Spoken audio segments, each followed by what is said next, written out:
Ruthless lawyer mocks a widow in court, shocked when she produces hidden evidence. Lily Harper stood alone in the courtroom, a fragile figure caught in the eye of a storm. Her neat navy blue dress couldn't hide the trembling in her hands. She glanced anxiously from the judge to the crowd, then to Victor Langston, the sharp, ruthless attorney who now loomed over her. With a smug flick of his gold cufflinks, he stepped forward. The room held its breath, until his voice cut through the silence like a knife. "Let's not waste the court's time, Your Honor," he began, his tone dripping with disdain. "Mrs. Harper is clearly attempting to fabricate a fairy tale. A grieving widow. How touching. But emotion is not evidence." Lily's chest tightened. Her knuckles whitened as she gripped Peter's old leather briefcase, her only shield in this battlefield disguised as a courtroom. Victor paced slowly in front of the jury box, pausing dramatically before turning back to face her. "You claim your late husband left everything to you, his house, his estate, his savings, yet all you have is, what exactly?" He raised an eyebrow. "A few sentimental memories and a signature on a will that no one can verify? You expect this court to believe that, Mrs. Harper?" Snickers rippled through the courtroom. A few jurors exchanged skeptical glances. Lily could feel the weight of judgment pressing in from all sides, the kind that didn't need a verdict to be cruel. Even the bailiff standing by the door seemed to look past her, as if she'd already been dismissed by the world. Victor struck again. "Or perhaps, and forgive me if I'm blunt, this was a desperate attempt to swindle your late husband's family.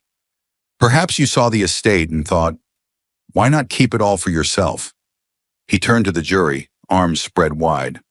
"Let's not pretend it hasn't happened before. She was the wife. She had access. She had motive. And most of all, she had opportunity." The words hit like bullets. Lily could hardly breathe. A single bead of sweat slid down her temple, but she didn't crumble. Not yet. I didn't." Her voice cracked. She swallowed hard, forcing herself to look straight at the judge. Her legs wobbled slightly under her, but she steadied herself. "Your Honor," she said, her voice barely louder than a whisper, "I know how this looks, but I'm not lying." Victor scoffed. "That's the best she's got, folks.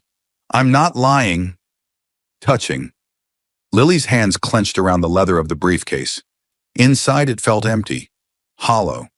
But she knew something was there. Had to be. She hadn't dared open it in months, not since Peter's funeral. It had been too painful. But now it might be her only hope. "I have proof," she said suddenly. Victor stopped pacing. The courtroom stilled. Lily felt the blood rush to her head. Her vision blurred, but she pushed forward. "I have proof," she repeated, louder this time. The words pulled from a place deep inside her, the place Peter had once touched with his kindness, his trust. "But I need time." The judge leaned forward. "Proof of what, Mrs. Harper?" She swallowed again. "Of everything. That the will is real, that my husband left the estate to me. That Calvin, his brother, he's the one who's lying." Her voice cracked. "But it's in my husband's briefcase, and I haven't opened it since he passed." Victor's jaw twitched. "Convenient," he muttered. Suddenly the widow remembers she has evidence tucked away in a dusty old suitcase. How convenient indeed. The judge raised a hand. "Mr. Langston." Victor stepped back, but his smirk remained. Lily blinked back, the tears threatening to fall.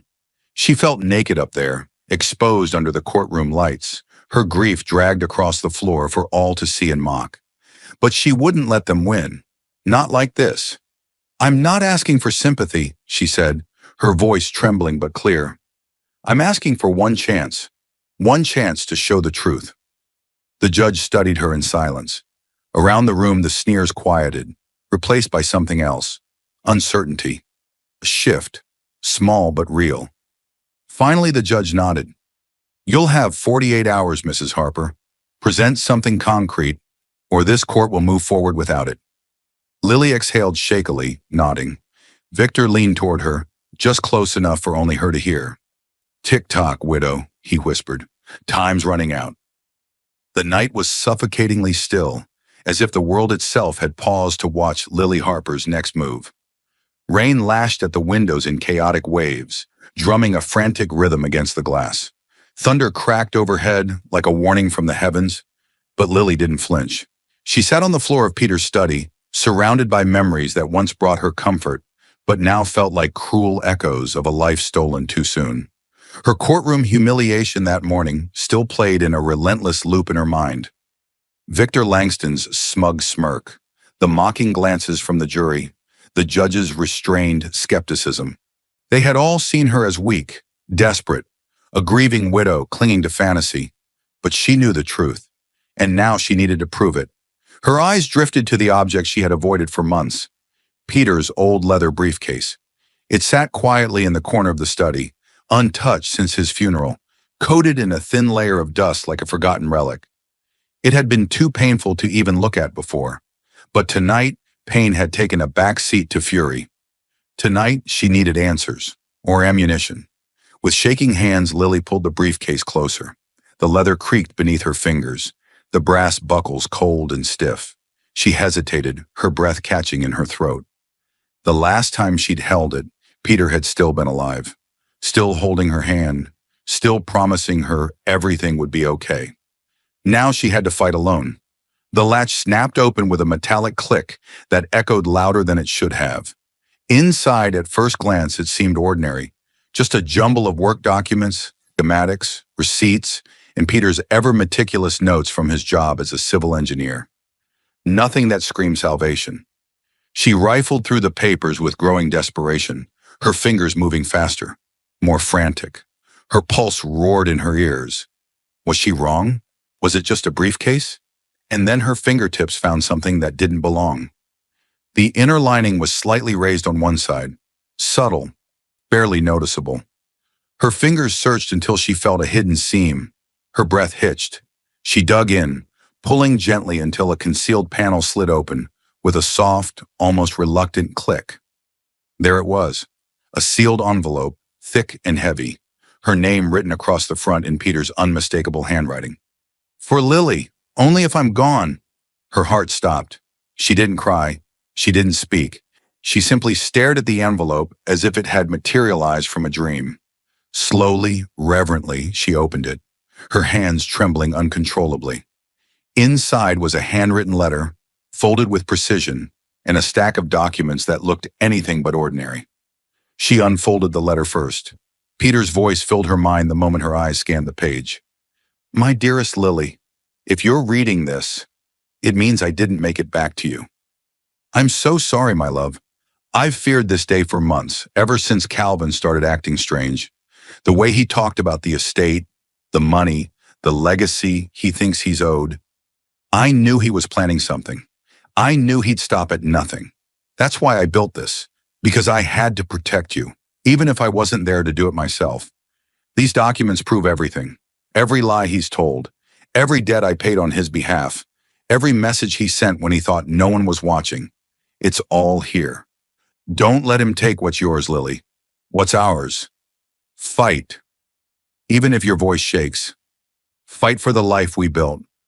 I believe in you. I always did. Love, Peter. Lily choked back a sob, the paper shaking in her hands. She could almost hear his voice, feel his presence beside her. But she didn't have time to grieve. Not now, not with this in her hands. She turned to the documents, and her breath caught. Property deeds with Peter's name clearly listed as sole owner. Copies of account transfers from Peter to Calvin. Tens of thousands of dollars listed as repayment for medical debts and family emergencies.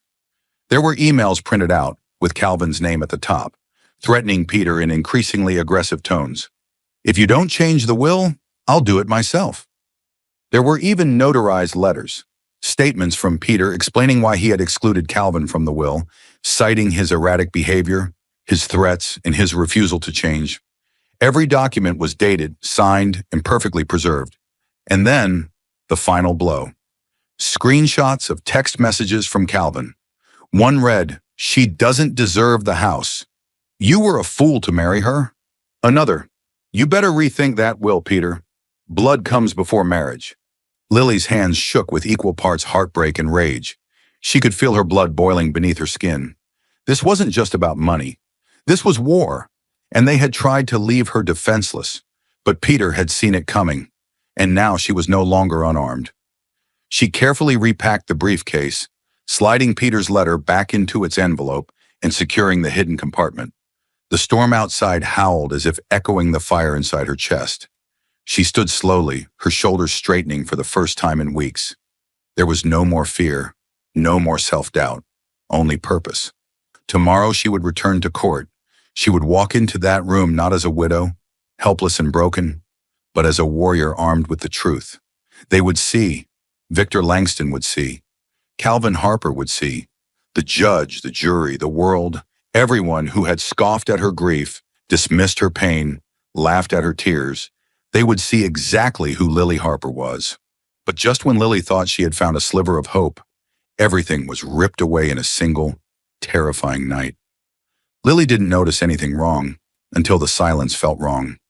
The porch light flickered above her as she slid the key into the lock. But when the door creaked open with a ghostly groan, her breath caught. The hallway light had been left on. She never left it on. Her pulse kicked up. She stepped in slowly, every sense on high alert. The scent of something foul, sweat, smoke, maybe fear, hung in the air. Her eyes scanned the room. Drawers pulled open, books thrown to the floor, cushions gutted like prey, the quiet chaos of a professional search. And then she saw it. The closet door, open, the briefcase, gone. Her legs nearly gave out beneath her. That case had everything. Every copy of Peter's documents, his will, the property deeds, the letter, the proof. And now it was gone, vanished into the hands of someone who wanted her destroyed. Trembling, she fumbled for her phone and dialed 911. Her voice barely rose above a whisper, but it was laced with panic. "There's been a break-in. They took something important. Please hurry." 20 minutes later, flashing red and blue lights lit up the house.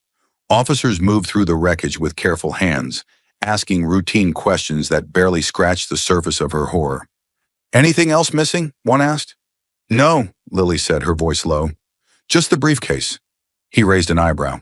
"Must have been something valuable." "It was." She swallowed hard. "Not in money. In truth." They didn't get it. They didn't know what this meant. This wasn't just a burglary, it was an attack. And someone wanted her silenced. She barely slept that night. Every creak, every gust of wind sounded like footsteps. Her eyes stayed fixed on the front door until the sun came up. She packed what little she had and moved into a cheap motel across town. The place smelled like mildew and old cigarettes. But it had a lock, and right now that was all she needed. Or so she thought. The next morning, her phone rang. It was the motel manager, panic in his voice. "Ma'am, you need to come outside. It's your car." She didn't wait to hear the rest. She flew down the stairs two at a time and burst out the front door, only to stop dead. Smoke billowed into the sky. Her car, her only means of transportation, was engulfed in flames. A fire truck had just arrived, sirens howling, and firefighters were dousing the last of the blaze. The air stank of gasoline and melted plastic. All that remained was a blackened shell, a smoldering warning. Someone had torched it, in broad daylight, right in front of her motel. And just like that, whatever illusion of safety she'd been clinging to was gone. A police officer approached her gently. "We believe this may have been intentional. Any enemies? Anyone who might want to scare you?" Lily laughed, sharp, bitter, humorless. "I'm suing my late husband's brother. He hired the most ruthless lawyer in town. I'm being threatened, attacked, and now my car's on fire. You tell me." The officer nodded slowly. "We'll file this as targeted vandalism. You should consider relocating." She didn't even answer, because that was the thing. There was nowhere left to go. Back in the room, her hands still trembling, Lily collapsed onto the stained bed. She picked up her phone to call Tom Jenkins, her only ally left. But before she could dial, a new message flashed on the screen. Unknown number. Just one sentence. "Next time, it won't just be your car." Her entire body went cold. She read it again. Then again. Then again. A threat, plain and personal. This wasn't about scaring her anymore. This was a promise. Her stomach twisted into knots. She thought about the night before, the break-in, the missing briefcase. Now her car, burned like a public display of dominance. And this message? It was the final nail. The declaration that the next attack wouldn't be on her property. It would be on her. For a split second, Lily felt the fear clawing at her throat. It told her to run, to hide, to disappear before something worse happened. But then another voice pushed through. Peters, if you're reading this, it means I didn't make it, but I did everything I could to protect you. She couldn't stop now, no matter how afraid she was, no matter who was coming for her. She clenched the phone so tightly her knuckles turned white. She forced herself to stand, to breathe. She took photos of the message, the car, everything. She sent them to Tom. She called Officer Burke and reported the new threat. Then she packed her bag. She had nothing left to lose, but the truth, and she would not let them bury it. Across town, Victor Langston sat in a sleek office, sipping scotch, already drafting his next move. Calvin Harper paced behind him, fuming. She's still standing, Calvin spat. After all that, Langston smiled coolly. Not for long, but what neither of them knew was this. Lily Harper wasn't broken. She was just getting started. After the terrifying break-in, the burning of her car, and the chilling anonymous threat, Lily felt the walls closing in. The briefcase with Peter's evidence was gone. The legal system seemed powerless, and her enemies were tightening their grip. But amidst the fear, a single thread of hope pulled at her. Peter. He was careful, strategic. He had to have left something behind, somewhere, clinging to that last ember of faith. There's one place we haven't looked, Peter's workshop. Lily's breath fogged in the cold as she stood outside Peter's old workshop, a steel and wood outbuilding tucked behind what used to be their home. The place hadn't been touched since his death. The door groaned open with a reluctant creak as Tom Jenkins, her retired lawyer and only remaining ally, gave it a push. Dust filled the air, swirling in the shafts of light that pierced through cracked windows. It smelled of oil, sawdust, and something that felt eerily like memory. Are you sure this is where he kept things? Tom asked, scanning the cluttered room. Lily nodded, though her voice trembled. Peter was meticulous. If he didn't trust the courts, he trusted this place. They moved cautiously through the space. Tools hung untouched on the wall in neat rows. A rusting workbench dominated the far side. Drawers, shelves, old metal filing cabinets, all untouched since the funeral. Lily's hands brushed across a wrench, exactly where Peter had left it. For over an hour they searched. Every drawer, every container. Each cabinet yielded little but dust and spare bolts. Desperation crept into Lily's spine like a chill. Was it all just a desperate hope? Then something caught her eye. A patch of wall behind a cabinet that didn't quite match the rest. A tiny difference in paint, just slightly raised. Her fingers traced the edge. Hollow.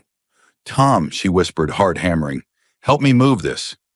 With a grunt, Tom helped slide the heavy cabinet aside, revealing a square section of wall that had been cut and carefully reaffixed. Lily's pulse quickened. There was a tiny seam, a crack. Tom pressed against it, but nothing moved. He wouldn't leave it unsecured, Tom muttered. He was smart. Then Lily remembered. Peter always kept a backup key in his old compass case. She found it, tucked inside a drawer, dusty and forgotten. The small key fit perfectly into a recessed lock, barely visible at the corner of the panel. With a soft click, the wall section swung open like a door. Inside was a steel safe, no larger than a microwave, bolted into the wall. Lily gasped. The keypad was worn. Tom handed her a flashlight, and her hands trembled as she typed in Peter's birthday. Beep, beep, click. It opened. Inside were neatly stacked folders, a thick brown envelope, and on top, Peter's leather-bound journal. Lily pulled it out, her hands shaking. He really did it, she whispered. He backed everything up. Tom flipped through the folders. These aren't just copies. These are notarized, originals, transfers, account statements, and he held up a document with Calvin Harper's signature. Forgery analysis reports, wire transfers, signed confessions. And then he froze, his eyes widening. Lily, this is a ledger. Peter's journal. Lily opened it slowly. Page after page, Peter had documented everything. Dates, times, conversations with Calvin. Each entry written in his firm, methodical handwriting. Calvin asked again today to borrow against the family trust. I refused. He threatened me. Another. Found discrepancies in the estate records. Calvin has been siphoning funds through a shell account. Tears blurred her vision, but she kept reading. I fear Calvin may attempt something drastic. I'm documenting everything in case I'm not here to defend Lily. Tom set the journal down gently. This is everything we needed. No, Lily whispered, gripping the book tightly. This is everything Peter knew would happen, and no one listened. She stared at the pages, her late husband's voice, his fears, his love, all inked in quiet desperation. He hadn't just suspected betrayal. He knew it was coming, and he tried to protect her even after death. The documents included scans of Calvin's attempts to falsify ownership of the Harper estate, emails, bank records, even messages with Victor Langston. Every paper was dated, signed, watermarked. Peter hadn't missed a thing. I can't believe this was here the whole time, Lily said. While they laughed in court, while they burned my car. They don't know this exists, Tom said. They thought they'd erased everything. They didn't, Lily said coldly. Peter was smarter than them, and now he's going to take them down. From the grave, Tom snapped the briefcase shut. Let's get this into a court-safe envelope and have it certified immediately. Then we call the judge. This changes everything. They didn't even bother locking the workshop. Lily clutched the journal like it was armor. The chill in the air no longer mattered. For the first time in days, she could breathe. But the war wasn't over, not yet. And when Lily stepped out into the light, she didn't just feel like a widow, she felt like a survivor, a woman armed with truth, and she was coming for justice. They had tried to erase her. Now she was going to erase them. One page at a time. Tom and Lily drove in silence, the gravity of their discovery sinking in with every passing mile. The briefcase sat between them like a sacred artifact, its weight immeasurable, its contents explosive. The road twisted under the darkening sky, headlights illuminating patches of broken asphalt. Every shadow seemed more threatening now. They knew Calvin wouldn't go down without a fight, and if he suspected they had new evidence, he'd stop at nothing to bury it. Do you think it's safe? Lily finally asked, her voice brittle. Tom didn't look at her. His eyes stayed on the road. Nowhere is completely safe, Lily. But we have the truth, and that's a weapon they didn't count on. When they reached his office, Tom placed the documents in a fireproof bag and locked it in a steel cabinet behind his desk. He called in a favor from a former colleague, a judge who still had influence.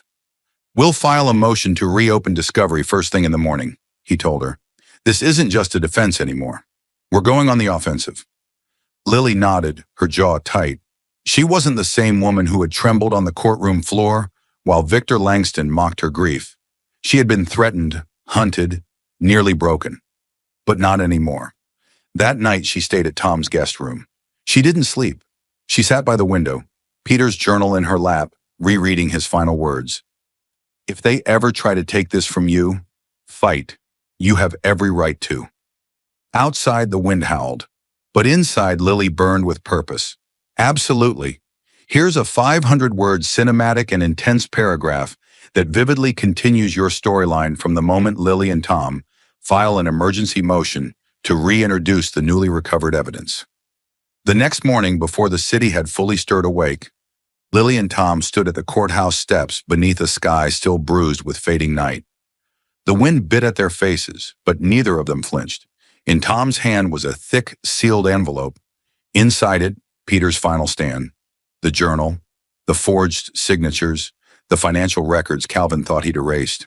Every page reeked of betrayal, and every word carried the weight of a man who had known his own brother might someday destroy him. They passed through the security checkpoint in silence. Every echo of their footsteps down the marble hallway seemed louder than it should have been, each step a countdown. Lily clutched her coat tighter, trying to quiet the storm brewing in her chest. But her eyes were steel. She wasn't the woman who had once trembled on the stand, pleading for time.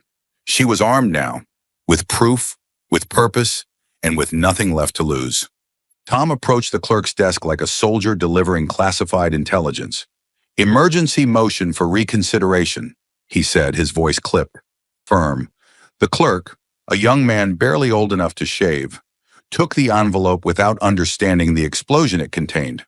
Tom tapped the top of the file. "Time sensitive. This changes everything." The clerk nodded and disappeared into the judge's chambers. Moments later, a bailiff emerged, ushering them into a small conference room.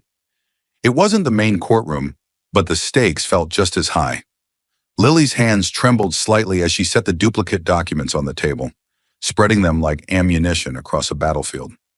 Judge Atwood entered, robe billowing like a storm front. His eyes flicked to the pile of paperwork, then to Lily. "This better be worth my time," he said flatly. Tom didn't hesitate. "Your Honor, what we're presenting isn't just new evidence. It's the truth that was buried. Intentionally." Judge Atwood leaned forward as Tom laid out the timeline. The theft, the arson, the anonymous threats, and finally the secret safe inside Peter's workshop. Each detail was delivered with razor-sharp precision. Then Lily slid Peter's journal across the table. The judge opened it. The room went silent. Page after page of meticulous notes, dates, conversations, accusations. A final entry that read like a farewell. "If you're reading this, it means I didn't make it, but I did everything I could to protect Lily." Judge Atwood closed the journal and exhaled slowly, the weight of it sinking in. "You understand," he said, voice low. "If this is authentic, this changes everything." Lily nodded once. "It is." He glanced at the documents one more time, then stood. "The court will reconvene tomorrow. The defense will be notified. But make no mistake, this better be bulletproof." As the gavel struck, Lily felt it echo through her bones. This was her moment, and no one, not Calvin, not Victor Langston, could stop what was coming. The following morning, the courthouse was a hive of murmurs, sideways glances, and rising tension. Something was wrong, very wrong. Lily felt it the moment she stepped into the building, an energy in the air, a sense of foreboding that made her heartbeat thunder in her ears. She clutched her briefcase tighter, unaware that inside the judge's chamber, a storm was already breaking. Judge Atwood's expression was grim when he entered the courtroom. He didn't waste time on pleasantries. "Before we begin," he said, "this court must address a serious and urgent matter." His eyes scanned the room until they locked on Lily, then Tom. Last night, the key evidence submitted by the plaintiff was discovered missing from the secure evidence room. Gasps rippled through the courtroom. Lily froze. Her blood went cold. "What?" Tom asked sharply, standing. "That's impossible. We filed it under proper chain of custody. It was secured." Judge Atwood nodded, lips drawn into a hard line. "It was, but sometime between 2:03 a.m. and 2:10 a.m., the surveillance system monitoring the evidence room was disabled. Precisely 7 minutes. And in that time, the documents, every last one of them, vanished." Lily's knees buckled slightly. She gripped the table for balance. "They were stolen?" she whispered. "That is the assumption," the judge replied. From across the aisle, Victor Langston rose slowly. He adjusted his cufflinks, that familiar smirk curling across his face like a wolf preparing to pounce. "Your Honor," he said smoothly, "in light of this egregious security failure and the complete absence of admissible evidence, I respectfully move to dismiss this case in full. Clearly, we can't proceed based on allegations alone." Tom snapped to his feet. "Objection! This wasn't a coincidence, Your Honor. The cameras going down, the timing, the threats, this was orchestrated." Langston chuckled. "Or perhaps your client never had any real evidence to begin with. Perhaps this entire production was designed to manipulate sympathy." "That's a lie," Lily burst out, her voice shaking with rage. "You know we had the evidence. You know it was real." Langston's gaze didn't waver. "Prove it." The judge banged his gavel. "Enough. I will not allow this courtroom to turn into a shouting match." A heavy silence fell. Judge Atwood leaned forward, folding his hands. "The loss of evidence is unacceptable, but dismissal is a severe remedy. One I do not hand out lightly. He turned to Tom.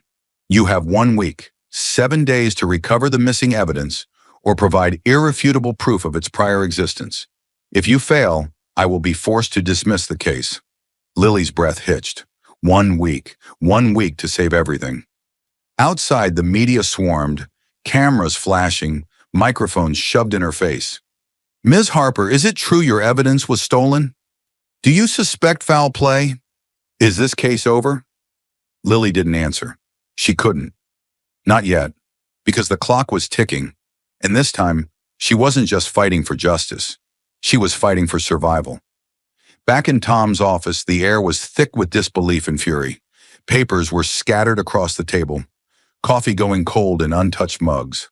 Tom paced the floor like a man possessed, hands clenched into fists. 7 minutes, he muttered. 7 damn minutes. They knew exactly when and how to strike. That wasn't random. It was professional. Lily sat rigid in the chair, her hands folded tightly in her lap to stop them from shaking. Her mind raced with faces, possibilities, motives. You think it was Langston? She asked. Tom stopped pacing and looked at her. Langston's too smart to do the dirty work himself. But Calvin, he has the desperation, the connections. He knows this is the only thing standing between him and a fortune. Officer Burke joined them within the hour. His expression was grim, jaw locked tight. Security footage confirms it. Cameras were remotely disabled from inside the courthouse network. This wasn't a break-in, it was an inside job. Lily's heart dropped. So someone inside the court helped them? Burke nodded. Or was bribed, coerced, maybe even blackmailed. We're working on tracing the digital signature. But this was no amateur. Tom slammed a file onto the table. We need to rebuild. Everything. Every copy. Every note. The fight for justice is just beginning. More shocking twists are ahead. Don't miss a moment. Like, subscribe and turn on notifications to stay with us. Thank you for standing for truth and justice. Where are you watching from? Let us know. Night had fallen like a dark curtain as Lily Harper sat quietly in the back seat of Officer Burke's cruiser, her hands clenched tightly in her lap. Her breath fogged the glass as they drove past the edge of town, leaving behind the buzz of city lights and heading into the desolate industrial outskirts. They had traced the IP address used to disable the courthouse security system, the same breach that led to the theft of her evidence. The signal ended at a warehouse no one had used in years. Tonight, the truth might finally come home. Burke gripped the wheel, his jaw tight. This could be it, he said. Stay close. No heroics. Lily nodded, her heart hammering in her chest. The warehouse loomed ahead like a rusting beast, metal siding groaning in the wind. The perimeter was dark, save for a dim light flickering behind one of the windows. They pulled up silently, killing the engine, stepping into the wet crunch of gravel and mud. Inside, the scent of oil, mildew, and damp concrete choked the air. Burke's flashlight beam cut a thin path through the gloom, sweeping across crates, scaffolding, and abandoned machinery. Then, movement. In the far corner, a figure hunched over a desk, a laptop screen casting a pale glow on his hooded face. Next to him sat something that made Lily's breath catch in her throat. Peter's leather briefcase. Burke raised his weapon. Police! Hands where I can see them. The man spun, eyes wide, and bolted. Chaos erupted. The flashlight beam shook wildly. Burke lunged after him. Lily followed, adrenaline pushing fear to the back of her mind. They raced through the steel maze of containers and debris. The suspect darted left, straight into Burke's tackle. They went down hard, metal clanging, curses flying. Lily arrived just as Burke pinned the man to the floor, cuffing him with brutal precision. The suspect snarled, struggling, but it was over. Burke yanked the hood back. Lily gasped. It was him, the man who had broken into her house, the man who had set her car on fire, the man who had sent her that text. Next time, it won't just be your car. He was finally in custody. Burke dragged him upright. You're under arrest for arson, burglary, and interference with a federal investigation. As the man was led away, Lily's eyes locked on the briefcase. She stepped forward, picked it up, and slowly unlatched it. There, neatly stacked, were the missing court documents. Peter's handwritten will, notarized land deeds, financial statements. Beneath them sat a sleek black laptop, its screen still glowing. She and Burke exchanged a glance, then opened the laptop. What they found shattered any lingering doubts. Hundreds of files, spreadsheet logs, encrypted emails, metadata, all pointing to Calvin Harper. Hidden folders revealed correspondence between Calvin and Victor Langston. One email chilled Lily's blood. Ensure the new will looks identical. She'll never know the difference. There were drafts of the forged will, digital timestamps, a file named finalplan.pdf outlining the timeline of the break-in. Another folder contained surveillance screenshots from Lily's home. She stepped back, shaking. They planned all of it, she whispered. Every move, every threat, every lie. Burke was already on his radio. We've got it. Evidence is secure. Suspect is in custody, requesting immediate forensic backup. Outside, sirens pierced the silence, red and blue lights flashing across the wet concrete. The forensic team arrived swiftly. They sealed off the warehouse and began collecting everything: laptop, documents, and fingerprints. Lily stood in the rain, drenched, exhausted, but alive with purpose. Burke approached her. We've got what we need. This time, it's airtight. They drove back to the precinct in silence. Lily clutched the briefcase like a lifeline. Back in the station, she gave her statement. Every moment of the break-in, every detail of the evidence. Meanwhile, the arsonist sat in a steel chair, silent until they showed him the payment trail. Wire transfers linking him to one of Calvin's shell accounts. He cracked. It was Calvin, he muttered. He paid me. Langston told me to erase the files, destroy everything. Lily's heart pounded. It was the confession they'd waited for. The next morning, federal agents raided Calvin Harper's estate. He was arrested while trying to delete files from his home office. Simultaneously, Victor Langston was pulled from a courtroom in handcuffs, his smug expression finally broken. Inside Langston's firm, investigators found the original printout of the forged will, complete with notes in Langston's handwriting. One line, scrawled hastily in red ink, said, "Make sure it looks like Peter signed this." By the afternoon, press conferences were held. Burke and the district attorney outlined the charges: conspiracy to commit fraud, obstruction of justice, destruction of evidence, and attempted witness intimidation. Lily watched from the sidelines, trembling with disbelief. It was over. The wolves who had hunted her were finally cornered, but justice had taken its time. She returned home, sat alone in Peter's workshop, and opened his journal. Flipping to the last page, she found a line she had missed before. If anything happens, trust your instincts and don't give up. The truth is your armor. She closed the journal, her fingers tracing the leather cover. They had stolen her peace, tried to erase her, burn her future to the ground. But she had endured, she had fought, and now she had won. Lily Harper stood at the witness stand, heart pounding beneath the unyielding gaze of the courtroom. She had been dreading this moment for months, the final confrontation with those who had tried to steal her husband's legacy and smear her name. But she had found the strength to return, no longer trembling from fear. This time she was armed with truth, cold, hard, and undeniable. Her attorney, Tom Jenkins, gave her an encouraging nod. Then he turned to the judge. "Your Honor," he began, voice steady, "we call Mrs. Lily Harper to testify regarding the so-called new will that was allegedly signed by her late husband, Peter Harper." The tension in the room was palpable. Even the reporters at the back seemed to hold their breath, pens hovering over notepads. Lily took a deep breath and began. "Peter and I had discussed everything, every detail about our estate. He made it clear that I would inherit all assets. Then out of nowhere, Calvin Harper, his brother, produced a different will that claimed Peter left the estate to him.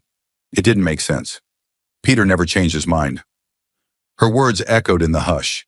A few jurors leaned forward, curiosity shining in their eyes. Across the aisle, Calvin Harper sat with a rigid back and clenched fists, while Victor Langston, his high-powered, sharp-tongued lawyer, kept a thin-lipped smile. Lily felt a flicker of anger as she remembered the times that same lawyer had humiliated her, twisting her grief into a performance. She forced herself to remain calm. Today was her chance to set everything right. Tom stepped closer. "Mrs. Harper, can you tell us about the day you first laid eyes on the alleged new will?" She nodded. I was called into a brief meeting by Calvin. He waved a document in my face, claiming it was Peter's final testament. I recognized Peter's signature at first glance, but the content was bizarre. The language didn't match Peter's usual style, and the lines about Calvin's inheritance seemed forced. I asked where the notarized seal was. Calvin had no real answer, just an excuse. Something about it felt deeply wrong.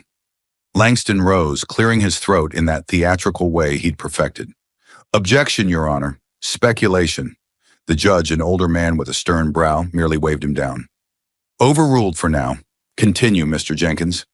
Tom gave Lily a small smile. So you suspected it was a forgery. Why? She exhaled. Because Peter would have never cut me out. He told me many times that everything would be mine. Langston scoffed. Again, Your Honor. She's not a handwriting expert. Tom ignored the jab. Your Honor, we intend to prove the forgery through expert testimony, but Mrs. Harper has the right to explain her initial suspicions. Lily recalled the theft of her original documents, the break-in, the intimidation. She described the old briefcase Peter had hidden, full of evidence reaffirming his true wishes. But Calvin and Mr. Langston kept insisting this new will was valid, she said. No matter what proof I showed, they claimed I was lying. When she finished, Tom thanked her. We'll hear more from Mrs. Harper if needed. For now, we'd like to call Dr. Marion Loeb, a handwriting and document analysis expert.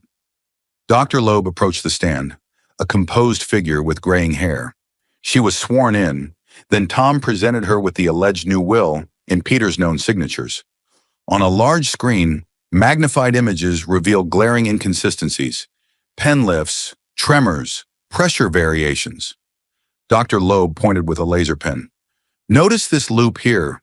It's tighter in the question's signature, indicating the writer hesitated or traced over an existing outline. Langston stood, arms folded. Dr. Loeb, people's signatures can change over time. Couldn't Mr. Harper have been under stress? She shook her head. Stress causes tremors, yes, but these anomalies suggest mechanical tracing. The forger paused in places Peter's writing normally flowed. The jurors watched intently. Lily felt her pulse quicken with hope. This was the evidence she'd prayed for, scientific proof that the alleged will was a sham. Tom also called upon Mark Reynolds, a longtime friend of Peter. Mark testified that Peter had never mentioned revising his will. He actually told me he was worried Calvin might try to pull something like this, Mark said. Said if it ever happened, Lily should hold her ground. Victor Langston tried to undermine Mark's credibility, but the friend stayed calm, repeating Peter's words with unwavering conviction. Next up was Naomi Perez, Peter's personal attorney. She explained the thorough process she and Peter had followed to finalize the original will. At no point did he express a desire to alter it, she said, adjusting her glasses. And if he had, there'd be a record, a date, a revised filing. There wasn't. Calvin squirmed in his seat, casting an anxious glance at Victor.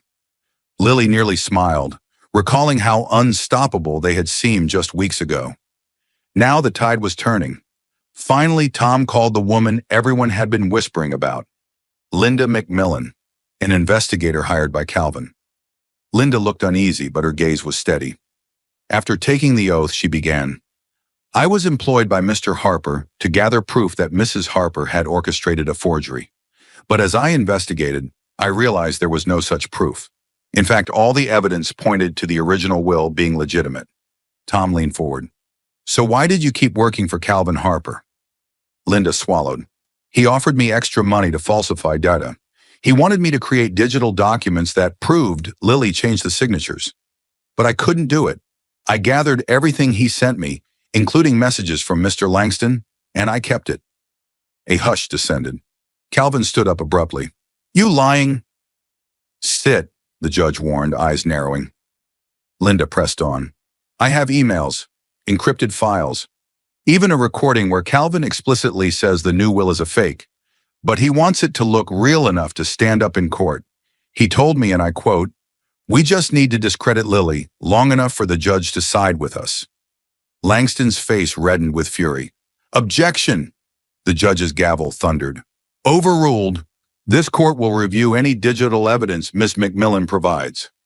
Calvin sagged back into his chair. Lily could almost taste his desperation, mingled with that old fear she had known so well. But now the fear wasn't hers. The judge declared a brief recess. Lily left the stand, heart thumping. Tom guided her aside, whispering, "We've got him. With Macmillan's testimony and the signature analysis, we're set." Outside, reporters fired questions, cameras flashed. Lily kept her composure, giving only short responses. She was determined to stay dignified, not stoop to the spectacle Calvin and Langston had orchestrated. When court resumed, a forensic IT specialist took the stand to confirm Linda's digital evidence was unaltered. Timestamped chats, emails, audio recordings. The specialist explained how file metadata corroborated Linda's story. Each blow hammered away at the fortress of lies Calvin had built. Lily watched him sink lower, shoulders hunched in defeat. Langston attempted to cross-examine the specialist, insinuating that Linda could have fabricated the data. But the forensic expert was unshakable. "Everything's consistent," he said. "No signs of tampering or manipulation. The evidence stands." Finally, the judge called Lily back. She sat exhaling slowly, steeling herself for one last confrontation. "Mrs. Harper," he said, "the court has heard from experts, witnesses, and an investigator who was employed by Calvin Harper. We've seen strong proof that this so-called new will is forged. Is there anything else you wish to add before we deliberate?" Lily glanced at Tom, who nodded. She turned to the judge. "Your Honor, my husband Peter was a kind, meticulous man who wanted nothing more than to take care of me after he was gone. The new will is a betrayal of everything he stood for. Calvin tried to paint me as a liar, but the truth speaks for itself. I only ask that Peter's real will be honored and that I can finally mourn my husband in peace." A hush followed her words. She saw tears in the eyes of one juror and empathy in another. Tension was electric, like the moment before a storm unleashes its fury. Victor Langston huffed, stepping forward. "Your Honor, the defense maintains that none of this conclusively proves Mr. Harper had no second thoughts. We—" The judge raised a hand for silence. Then he fixed his gaze on Calvin. "Mr. Harper, do you wish to speak in your own defense?" Calvin's face was ashen, his eyes darting around the courtroom. He rose with visible reluctance. "This is a setup," he muttered. "I'm the victim here. My brother told me—" "Enough," the judge snapped, unimpressed by his weak protestations. "We'll proceed to a ruling." He turned to the bench, conferring with his clerk. Tension coiled in Lily's chest. Every second felt like an eternity. At last, the judge faced them again. The courtroom held its breath. Lily Harper stood frozen, her fingers clenched into the wood of the plaintiff's table. Her heart pounded like a war drum in her chest, drowning out the whispering jurors, the creak of the judge's chair, the clicking of pens. Sweat gathered at her temples. She wasn't sure if she was trembling or if the earth itself had tilted beneath her feet. Then the foreman of the jury rose. A silence fell so sharp it felt like glass between them. "In the case of Harper versus Harper," the foreman said, voice unwavering, "we, the jury, find in favor of the plaintiff, Lily Harper." The words landed like thunder. Gasps rippled through the courtroom. One of Calvin's attorneys dropped a pen. Victor Langston's jaw visibly clenched, but he didn't speak. He couldn't. The verdict had hit him like a brick wall. Lily's breath caught. For a heartbeat, she couldn't move. Then the weight of the moment crashed down on her, and tears spilled freely down her cheeks. Not of sorrow, but of righteous, exhausted relief. She had won. Everything they tried to steal, her dignity, her home, her husband's legacy, was finally reclaimed. Across the aisle, Calvin Harper's expression twisted.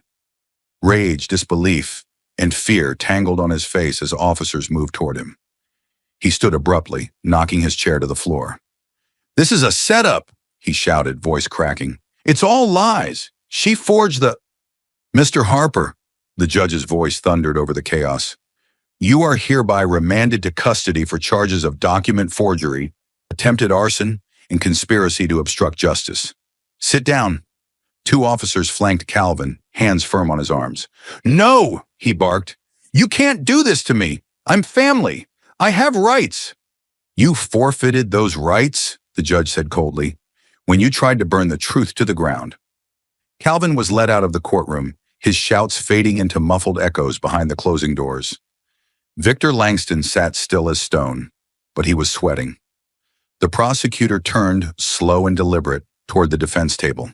"Your Honor," he said, "we intend to pursue a formal investigation into Mr. Langston's involvement in the forgery, concealment of evidence, and interference with a federal case. We will also be filing a motion with the state bar to have him disbarred pending the results of that investigation." Victor didn't flinch. The flicker of fear in his eyes betrayed the storm brewing inside. Lily turned to Tom Jenkins, the retired lawyer who had guided her through every moment of this nightmare. He gave her a small, solemn nod. "It's over," he whispered. "Justice won today." She couldn't speak. Her throat had closed with the weight of vindication. She'd stood in front of a system built to dismiss women like her. She'd been mocked by powerful men, doubted by strangers, stalked, threatened, nearly broken.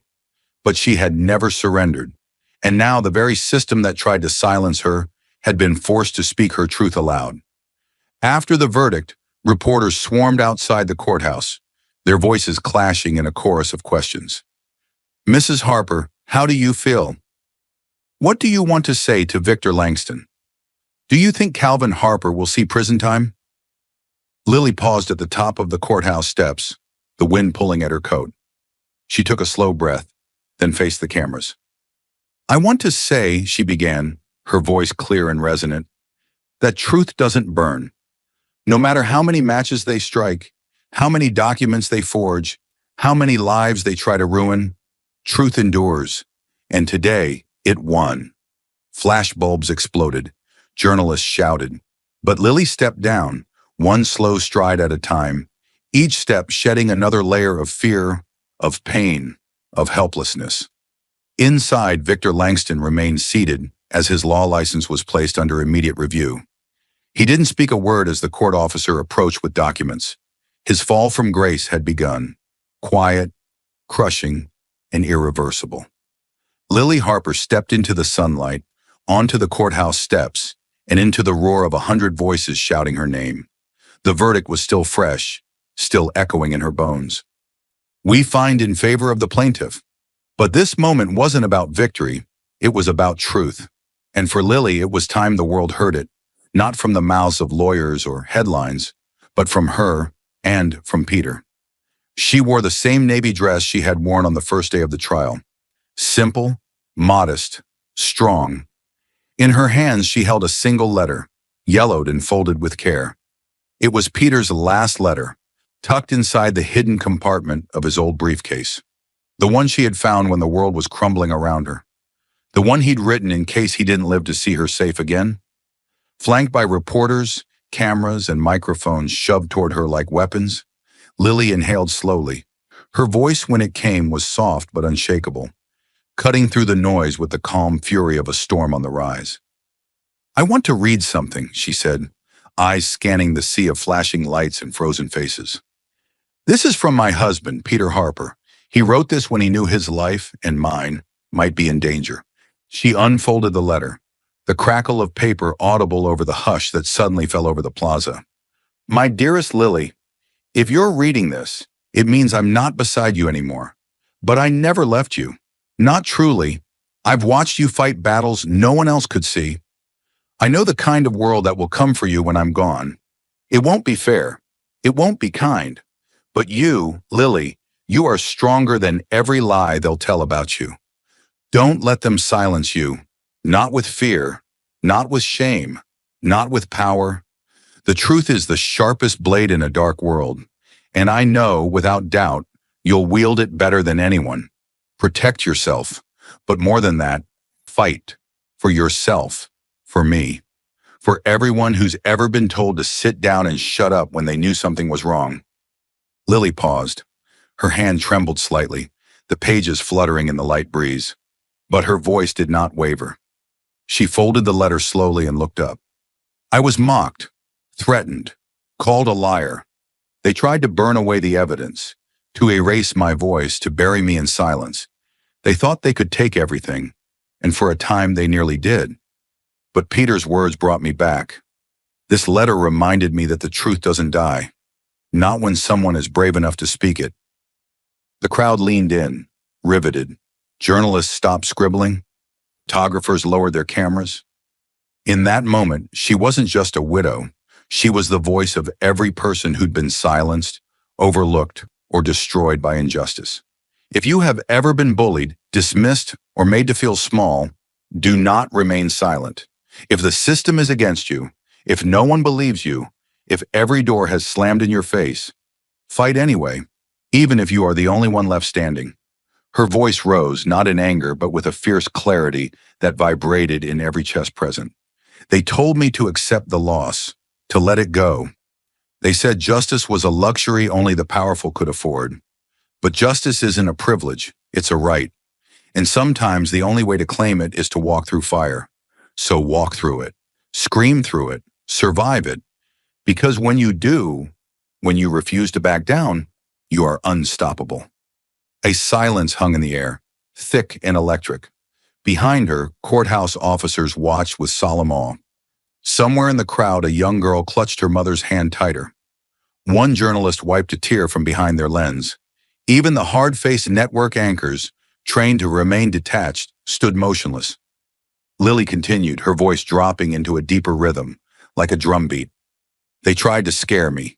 They sent people to my home. They burned my car. They stole my documents, tampered with evidence, threatened my life, all to protect two powerful men who thought they were untouchable. But the truth caught up to them. It always does. She reached into her pocket and pulled out a single white lily. The crowd watched as she held it up. This was Peter's favorite flower. It represents resilience, simplicity, and peace. I dedicate this moment, not just to him, but to every victim whose truth was denied, to every person who stayed quiet because they were afraid, to every whistleblower, every survivor, every fighter. You are not invisible, and you are not alone. She placed the lily at the base of the courthouse steps, as if laying down a banner of victory, not of revenge, but of restoration. The moment was cinematic, suspended in time. No music, no fireworks, just truth. The media exploded with questions as soon as she turned away. Ms. Harper, what will you do now? Do you plan to sue Calvin Harper personally? Will Victor Langston face jail time? Do you consider yourself a hero? She didn't answer. She didn't need to. Her message had already pierced the noise. It would echo far beyond those marble steps. It would be replayed, reprinted, retweeted, remembered. As she descended the stairs, flanked by Tom Jenkins and Officer Burke, a gentle breeze picked up again, like the world itself was exhaling. The storm had passed. The flames were out. The evidence had spoken. And Lily Harper, once silenced, once hunted, once alone, had become a force the world would never ignore again. Thank you for watching until this moment and for standing with us on this journey for justice. Your support means everything. Like, subscribe, and turn on notifications so you never miss what's next. And we'd love to hear your thoughts. Leave a comment below and let us know what moved you most in this story. Together, our voices make a difference. The story of Lily Harper is not just a courtroom drama. It is not just about forged documents, arson, or the downfall of a corrupt lawyer and a greedy brother. This story is a battle cry for justice in a world where power often silences the vulnerable. It is a raw, unflinching mirror held up to a system that frequently bends to influence and wealth, ignoring the cries of those without it. Lily's journey was never about revenge. It was about dignity, truth, and reclaiming a voice that others tried to erase. From the very first moment she stepped into that courtroom, trembling and alone, Lily was underestimated. She was labeled a grieving widow, naive, easily broken, someone to be swept aside. Victor Langston, with all his sharp suits and sharper words, believed that crushing her under the weight of legal jargon and mockery would make her surrender. Calvin Harper, consumed by entitlement, believed he could rewrite history with a few forged papers and enough intimidation. They all believed they were invincible. But what they failed to see, what the world so often fails to see, is the unstoppable force of someone who has nothing left to lose. Lily had already lost her husband. She had already lost her peace. She had been humiliated in public, threatened in private, and hunted like prey. But she held on. Not because it was easy, not because it was safe. She held on because the truth mattered, because what Peter left behind, the documents, the letter, the memory of his integrity, was worth protecting at all costs. And because deep down, Lily knew that silence was no longer an option. But what they didn't expect, what the world often fails to expect, is what happens when someone who has lost everything decides they have nothing left to fear. Lily's courage did not come from strength, it came from desperation. From the ache of losing the person she loved and the horror of watching his legacy twisted into something unrecognizable. It came from knowing she couldn't sleep peacefully while injustice triumphed over truth. And it came, most of all, from the quiet determination that she owed Peter more than tears. She owed him a fight. The story forces us to confront a brutal reality. Justice is not guaranteed. The truth is not always enough. And people like Victor and Calvin exist, not just in fiction, but in every corner of the world. They exploit the system, manipulate records, bury evidence, and smile as they dismantle lives brick by brick. But as Lily proved, even the most insurmountable mountain can be climbed by someone who refuses to give up. Even the most tangled web of lies can unravel when met with persistence, courage, and the right question asked at the right time. This story is not simply a victory. It is a lesson carved in fire and fear, in late-night whispers and courtroom shouts. It teaches us that the line between predator and prey is thinner than we think. That the law, while designed to protect the innocent, can become a weapon when wielded by the wrong hands. That the system itself can become complicit in injustice unless challenged by those brave enough to demand more. The hidden message in Lily's journey is a challenge. Will you remain silent in the face of injustice? Or will you speak, even if your voice shakes? Will you protect what is right, even when it's dangerous? Or will you turn away because it's easier? Her story teaches us that heroism isn't found in grand gestures. It's found in the quiet moments where someone chooses to try again, to believe again, to stand when it would be so much easier to collapse. It's in the letters we leave behind. It's in the briefcases we lock, hoping that someday the truth will matter enough to be opened. And perhaps the greatest truth is this: the powerful are not untouchable. They can fall. They will fall, but only if we are brave enough to confront them. Only if we're willing to be called crazy, dramatic, unstable. Only if we're willing to endure threats, mockery, sabotage, and still keep walking forward. That is what Lily did. That is what countless people are doing every single day, in every corner of the world, even if no one is watching. Through her pain, Lily found clarity. Through loss, she uncovered truth. Through fear, she discovered courage. And when they tried to destroy the last shred of evidence, the stolen briefcase, the torched car, the fabricated will, Lily fought not just for herself, but for every person who has ever been told, "You don't matter." Her victory is not just legal, it is spiritual, emotional, and cultural. It is a reclamation of humanity's greatest weapon, truth. This story teaches us that systems fail, that justice is not passive, and that silence can be a weapon just as dangerous as a lie. But it also shows us that people, when brave enough, can become the storm. They can shake the foundations of the powerful. They can rewrite their fate. They can turn whispered doubts into thunderous declarations. That is the power of one voice, unshaken. That is the legacy of Lily Harper. And in the end, maybe the lesson is this: truth doesn't always roar. Sometimes it begins as a whisper, a letter in a hidden pocket, a trembling voice in a courtroom, a woman standing alone on the courthouse steps. But when that whisper is believed in, fought for, and shouted from the rooftops, it becomes a revolution. Ditzy rich girl takes selfies in front of black judge. The sentence she receives stuns everyone. The courtroom was packed, not with solemnity, but with anticipation.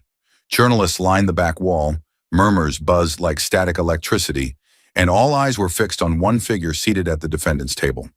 Brielle Langston, heiress to the Langston media empire, influencer with 10 million followers, and the woman accused of vehicular assault and fleeing the scene.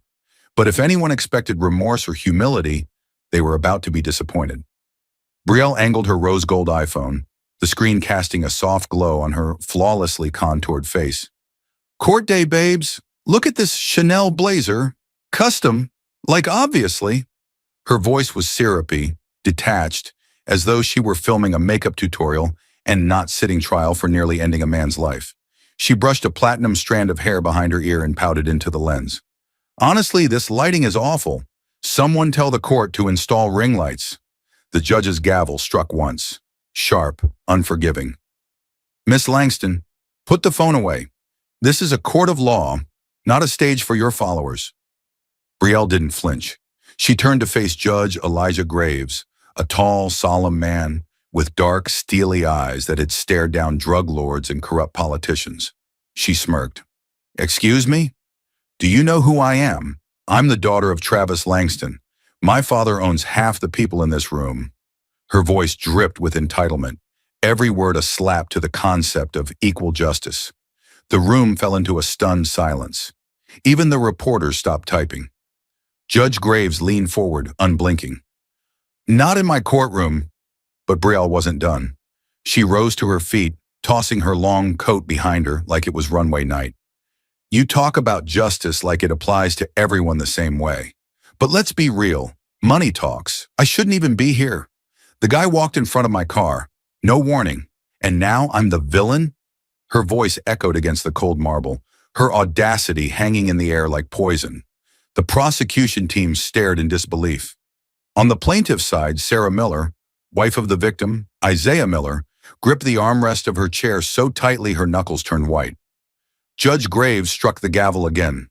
"One more outburst and I'll hold you in contempt." Brielle rolled her eyes and finally set the phone down, whispering into the mic one last time. "This is what injustice looks like, you guys. Stay tuned."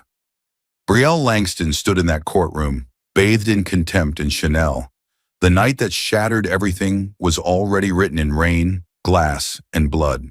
The rain fell hard that night, slicing through the darkness like icy needles. Each drop ricocheted off the cracked sidewalks of the East Side neighborhood, forgotten by the city, but never by those who lived there. Isaiah Miller, still wearing his worn gray hoodie and carrying a folder of student essays under one arm, walked briskly beneath the dim streetlights.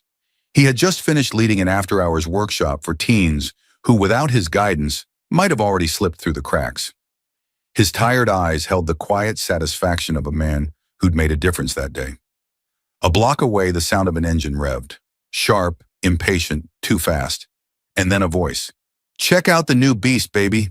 Porsche. Limited edition. Daddy said I deserved it after that whole scandal thing." Brielle Langston, drunk, laughing, streaming live to millions as she swerved past the yellow light and onto a slick, narrow road meant for 30, not 70 miles an hour. Her phone was mounted on the dashboard, tilted just right to catch her face, lashes curled to perfection, lips stained deep red. Champagne bottles clinked in the passenger seat, some already empty, others halfway there. She waved one hand to the beat of the music pulsing through custom speakers, the other barely grazing the wheel. Rain pelted the windshield, but she barely noticed. "Ugh, I hate red lights. Who even obeys these in the rain?" she slurred, tapping the gas. At that exact moment, Isaiah stepped off the curb, adjusting the papers tucked in his arm, unaware that death was screaming toward him on four polished rims. The impact was sudden, a sickening metallic crack. Papers exploded into the air like shattered feathers. Isaiah's body twisted midair, then hit the pavement with a sickening thud. Brielle gasped, but not at the blood smeared across the hood. Not at the man crumpled on the sidewalk. "Oh my God! There's a scratch on my bumper," she shrieked, grabbing her phone to show her audience. "Did you see that? He literally jumped in front of me. I swear, people here don't value expensive things. Look at this. Ugh!" She didn't stop. She didn't call for help. She didn't look back. The Porsche roared off into the storm, its red taillights vanishing down the street like a ghost fleeing the scene of a crime. Behind her, Isaiah lay unconscious, blood mixing with rainwater, flowing into the gutter like forgotten promises. His phone, cracked but blinking, buzzed with a message from his wife. "Marcus is still awake. He wants to hear about your day." But Isaiah wouldn't make it home that night. He was shaving when the call came in. One ring, then silence. Travis Langston didn't need to check the caller ID. Calls that came through that line weren't accidental. They were emergencies, the kind that made headlines, unless he got there first. He calmly wiped the razor, tossed the towel on the marble counter, and pressed accept. "Sir, there's been an incident. Miss Brielle, she hit someone. East Side. Witnesses. Live stream footage may exist." There was no panic in his voice, only calculation. Travis Langston wasn't a father in that moment. He was a crisis architect, and his daughter, his greatest liability in a $1,000 blazer, had just turned a rainy night into a PR nightmare. "Who's handling the scene?" "Officer Drennan. He's loyal." "Good," Travis replied, already dialing another number. "Get the footage. Clean the site. Silence everyone." In less than 5 minutes, the Langston machine was in motion.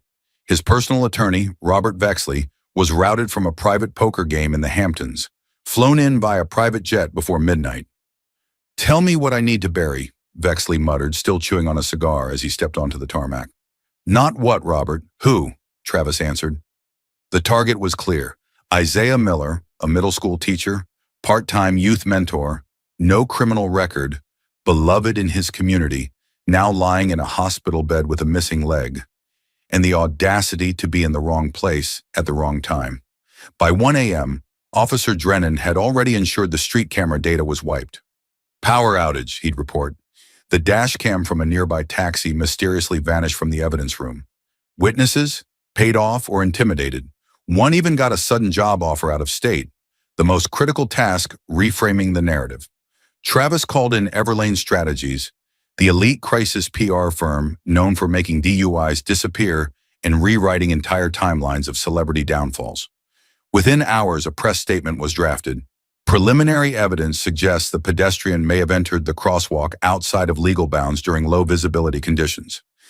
Miss Langston remained unaware of the impact due to road conditions and sound insulation inside the vehicle. A lie dressed in legal-sounding language. Travis approved it without flinching. By morning, local news stations were already echoing the same phrasing.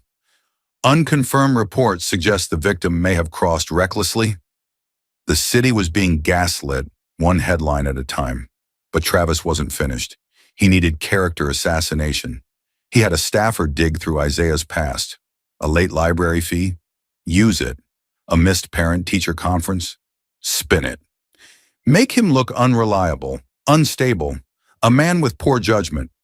"But sir," the aide hesitated, "there's nothing there. He's clean." "Then make something up," Travis snapped. "This isn't about truth. It's about control." Behind closed doors, cash changed hands. A hospital administrator was paid to revise the time Isaiah was admitted, making it seem like Brielle couldn't possibly be responsible. A city technician adjusted traffic light data to suggest the signal had malfunctioned.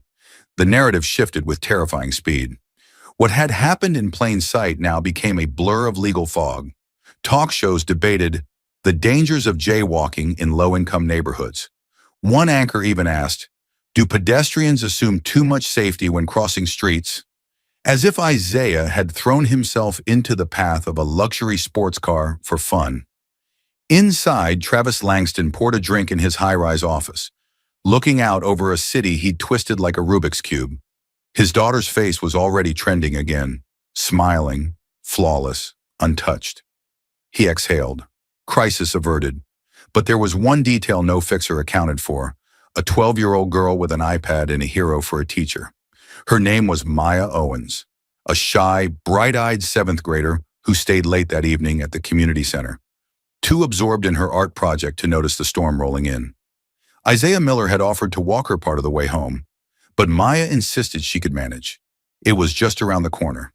She didn't see the car coming, but she saw the aftermath.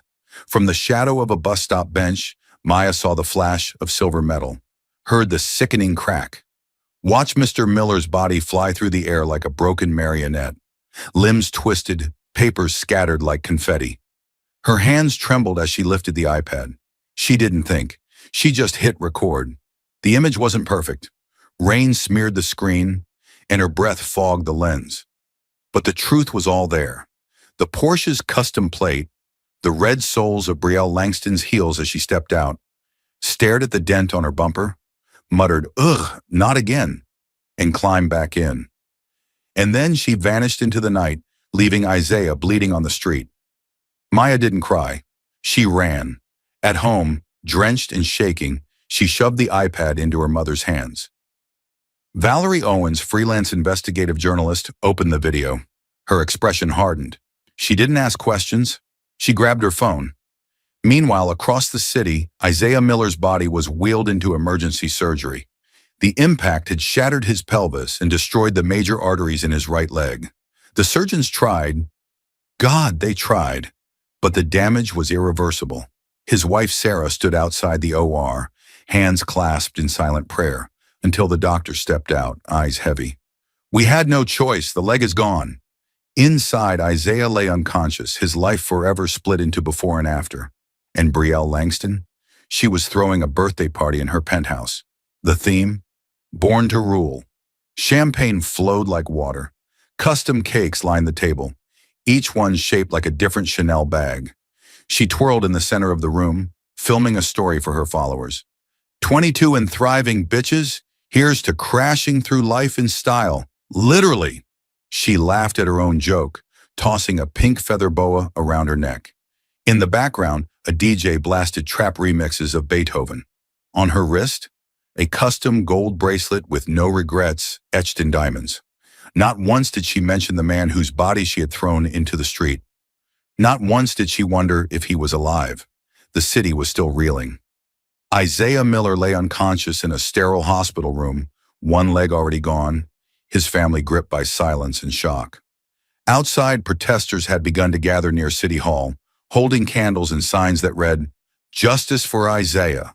Accountability has no price tag, and we are not roadkill." A grainy clip of the hit and run, now viral thanks to Maya Owens' bravery, was airing on every major news outlet. Public outrage simmered like a pot ready to boil over. And then Brielle Langston opened her mouth. Live on Instagram, framed in golden light, seated cross-legged on her white marble kitchen island, she smiled. Not a twitch of guilt on her face, not even a crack in her voice. Just her, flawless as ever, Gucci silk robe slipping slightly off one shoulder for maximum aesthetic. "Okay, first of all, everyone needs to calm down," she said, holding her phone in one hand, stirring a crystal glass of mimosa with the other. It was literally a fender bender. Like, chill. You'd think I murdered a puppy or something.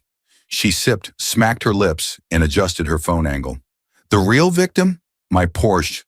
Custom paint, handmade Italian leather, and now there's this ugly dent on the hood." She tilted the camera to show the scrape, zooming in dramatically. "It's honestly traumatic. I should sue him." No mention of Isaiah. No acknowledgement that the man she hit had nearly died, that he had lost his leg, that he had a wife and a child waiting for him to come home. Only the car, only the damage, only herself. The comments exploded in real time. Truth chaser. This woman's a monster. Era, glam fury, unfollowed. Are you even human? Real Maya Owens. That man was my teacher. You left him to die. But Brielle wasn't reading them. She never did. She tapped over to her story feed and posted another clip. This one pre-filmed just minutes after the accident. She sat in the driver's seat, pouty, camera tilted high, hair in perfect waves. Caption: "When people don't know how to walk, and your bumper pays the price the next slide?" A boomerang of her blowing a kiss with the words, "Too bad he wasn't as fast as me." The nation watched in horror. This wasn't just callous. It was calculated cruelty. That same afternoon, she stormed into Maison d'Elite, Boston's most exclusive boutique, flanked by 2 assistants. Still live streaming, she barked orders at a sales associate. "Excuse me? Do you not see the trauma I've been through? I need something couture. Now, something that screams misunderstood goddess." Her voice sliced through the room like glass. The young clerk, a college student working to afford textbooks, nervously approached with a simple black dress. "This just came in from Paris, Miss Langston." "We thought it might suit." Brielle snatched it, held it up to the light, and scoffed. "This? For court? What am I? A nun. She threw it onto the floor and turned back to her phone. See what I have to deal with, you guys? She said, eyes rolling. They treat me like some common person. Ugh. Outside, Isaiah's wife, Sarah Miller, was being interviewed, tears streaming down her face. He didn't deserve this. He gives everything to this community. And she's laughing. She's mocking him. The juxtaposition was unbearable. One woman devastated, clutching hospital bills. Another woman dancing in designer heels, mocking the pain she caused. Brielle's followers began to plummet. Sponsorships pulled out. News anchors played clips of her story with horror etched on their faces. And yet, she doubled down. Later that night, from her penthouse bathtub filled with rose petals and champagne, she posted again. To all the haters, get a life, or better yet, get a lawyer. 'Cause I've got the best ones money can buy. She laughed. The sound echoed like a villain's final monologue. But something had shifted. The air, the tone, the tide.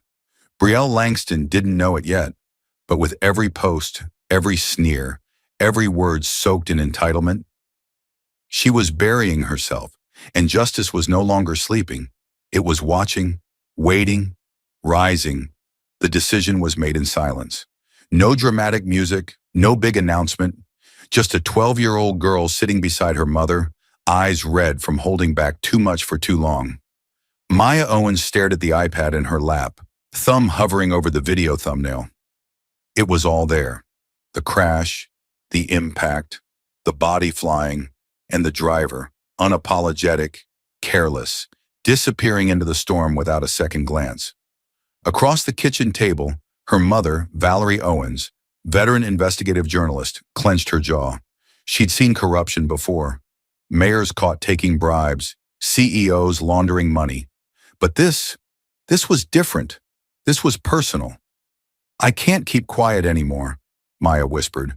Valerie nodded. Then we won't. At exactly 6:02 p.m., Valerie uploaded the unedited video to her independent media page, a platform known for exposing injustice. She attached only one sentence. This is the truth. Watch it. Then ask yourself why Brielle Langston is still free. The file titled The Night Brielle Ran spread like wildfire.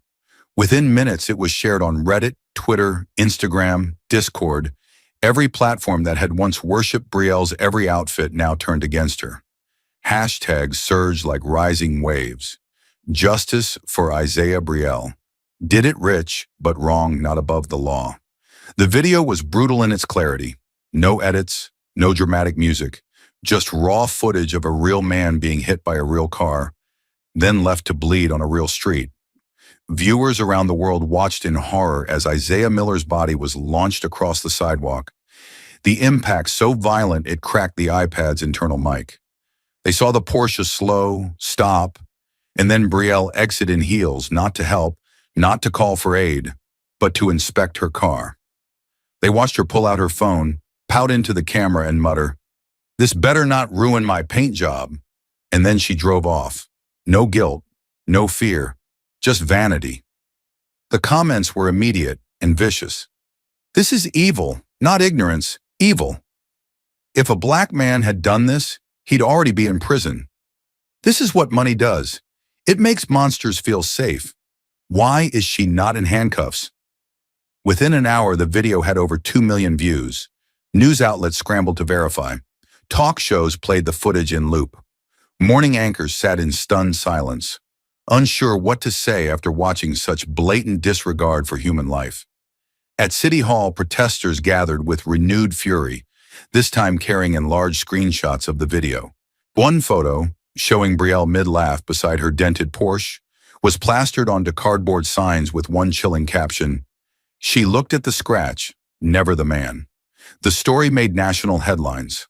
The Guardian, heiress hits and runs, laughs on camera, still not charged. CNN, America watches, the rich walk free again. The New York Times, justice on trial in the age of social media. Meanwhile, inside room 407 of Boston General, Isaiah Miller opened his eyes. His wife, Sarah, was there. So was their son, Marcus. The room buzzed with machines, wires, the low hum of survival. He tried to speak, but Sarah gently pressed her fingers to his lips.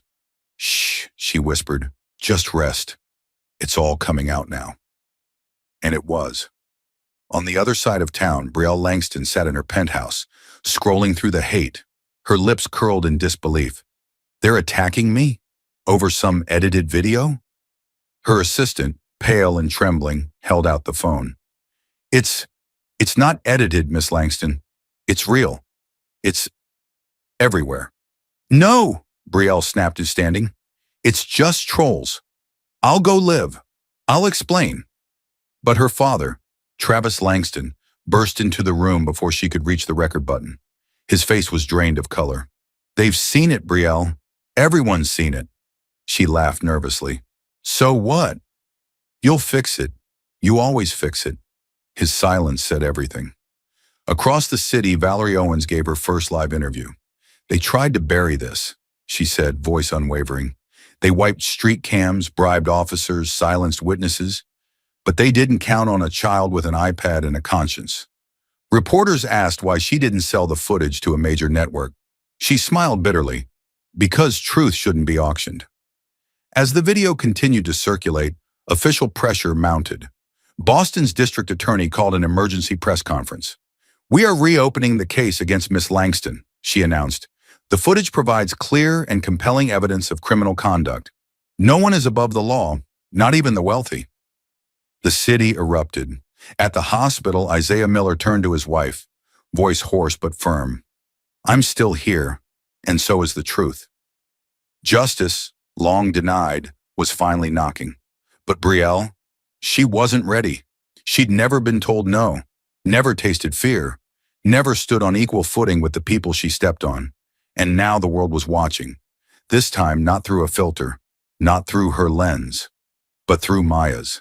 And Maya, just 12 years old, had done what no lawyer, no politician, no amount of money had managed to do.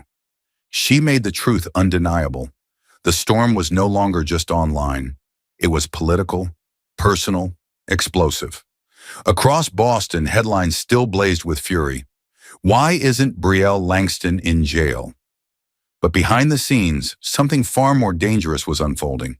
In a sealed chamber on the third floor of the Justice Department Annex building, a small team of elite federal investigators quietly handed over a new file to a man who didn't need an introduction.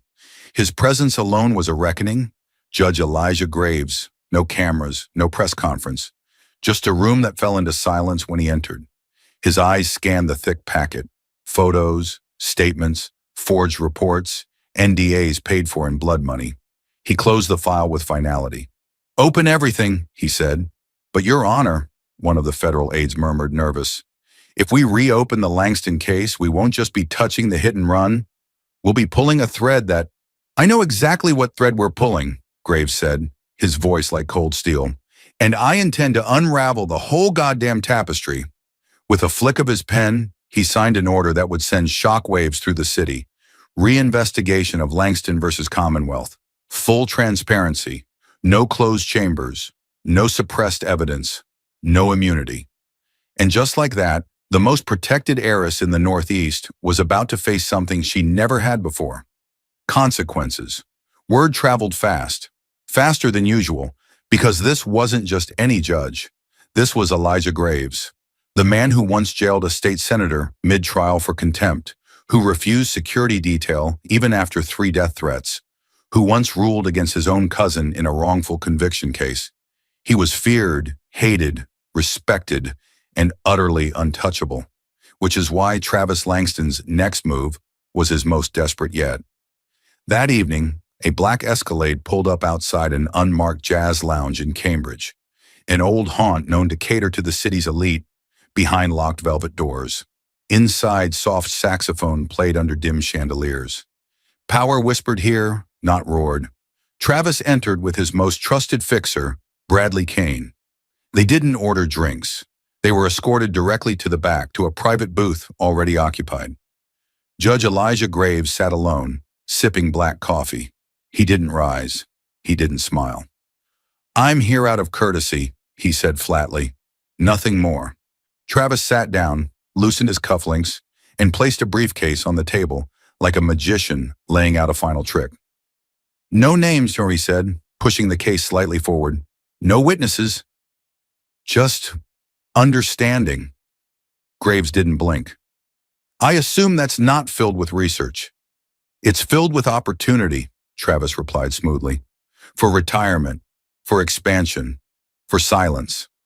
There it was, the offer, the bribe, the same strategy that had worked on police chiefs, deans, journalists, senators, even judges. But not this one. Graves leaned forward. His voice dropped, but the weight of it filled the room. "Let me make something clear, Mr. Langston.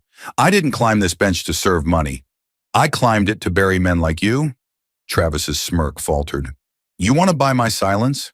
Graves continued. "Try buying a conscience first, because I don't serve privilege. I serve justice, and justice is coming, for you and for your daughter." Then, like a man done wasting his breath on rot, he stood, left his untouched coffee on the table, and walked out. Travis sat frozen. For the first time in years, his power meant nothing. By dawn, Judge Graves had issued a full-scale order to declassify and reopen all sealed incidents involving Brielle Langston. Her expulsion from Easton Academy that mysteriously became voluntary withdrawal. Her arrest for drunk driving at 19, where the officer's body cam was accidentally erased. The waitress she kicked in a luxury hotel, the same waitress who vanished overseas with a non-disclosure payment and a plane ticket. The professor who failed her for cheating, then lost tenure 2 weeks later. The scholarship student she publicly mocked on video, who later attempted suicide. All of it, unsealed, exposed, investigated. Graves ordered a special tribunal to be formed, independent of local political ties, with rotating jury selection to prevent tampering. For every name that had once been silenced, he created a door for them to speak. The city's elite were in panic. Calls were made. Donors withdrew. Langston Industries' stock plummeted. Reporters followed every shadow like bloodhounds.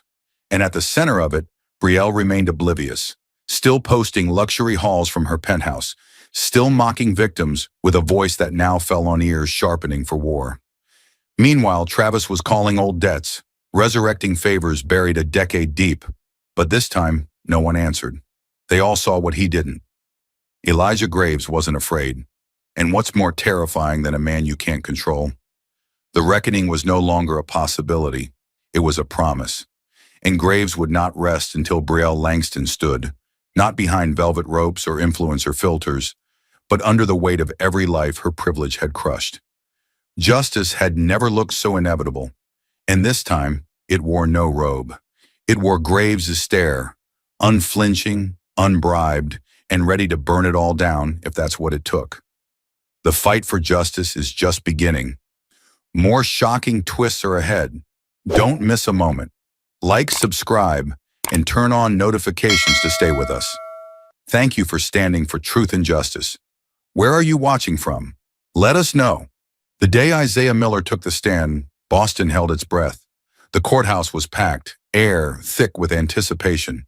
Cameras jostled outside, reporters crowded the hallways, and ordinary people gathered near the steps, silent, waiting, ready to bear witness.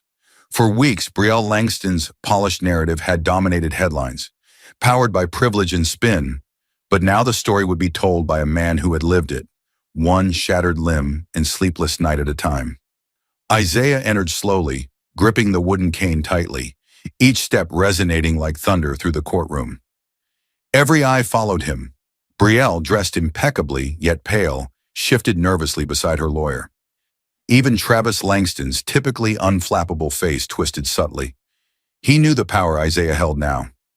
Isaiah settled himself carefully in the witness chair, breathing in deeply, gathering strength. His voice, calm yet unyielding, echoed in the silence as he began. "It was raining hard that night," he said, eyes fixed forward, the memories visibly raw. "I had stayed late at the youth center, helping some of my students finish college applications. Those kids, they were counting on me. They needed someone to believe in them." He paused, voice steady despite the emotional burden clearly pressing upon him. "I never saw the car until it was too late. The headlights were blinding. Then, the impact. It felt like the world exploded around me. Next thing I knew, I was lying there in the rain, pain everywhere, helpless. Isaiah's gaze shifted directly toward Brielle.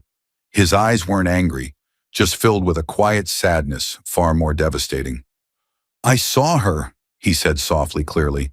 "I saw Ms. Langston step out, look at the damage to her car, and get back in. She never looked at me. She left me in the road like trash." The courtroom erupted in murmurs. Brielle shrank back, visibly shaken, eyes darting away from Isaiah's unwavering gaze. "Since then," Isaiah continued, "my life has become surgeries, therapies, and doctors telling me I'll never fully recover. But the real pain, the deeper one, is knowing I can't be there for my students the way I used to. Those kids were counting on me. Some of them don't have parents who care. Without guidance, without someone to keep them safe, some have already fallen back into the streets." Isaiah's voice trembled slightly, anger mixing with sorrow. "That night didn't just break my body, it hurt those kids, their futures, their dreams. She didn't just hit one man, she shattered an entire community." At that moment, the doors creaked open again, and young Maya Owen stepped forward. The courtroom's whispers faded as all eyes fell on the small girl who had started this reckoning with nothing more than a video. She approached the microphone, her small voice echoing with strength beyond her age. "Mr. Miller isn't just my teacher," Maya began. "He's my friend. When I was bullied at school, when I didn't believe in myself, he did. He taught me to stand up for what's right, even when it's hard." Maya looked toward Brielle, meeting her eyes fearlessly. That night, Mr. Miller wasn't the only one left on the road. All of us, his students, were abandoned too. Brielle Langston treated his life like it was disposable. But it's not. He's the best person I know. He deserves better. We all deserve better. The entire courtroom was held captive by her words.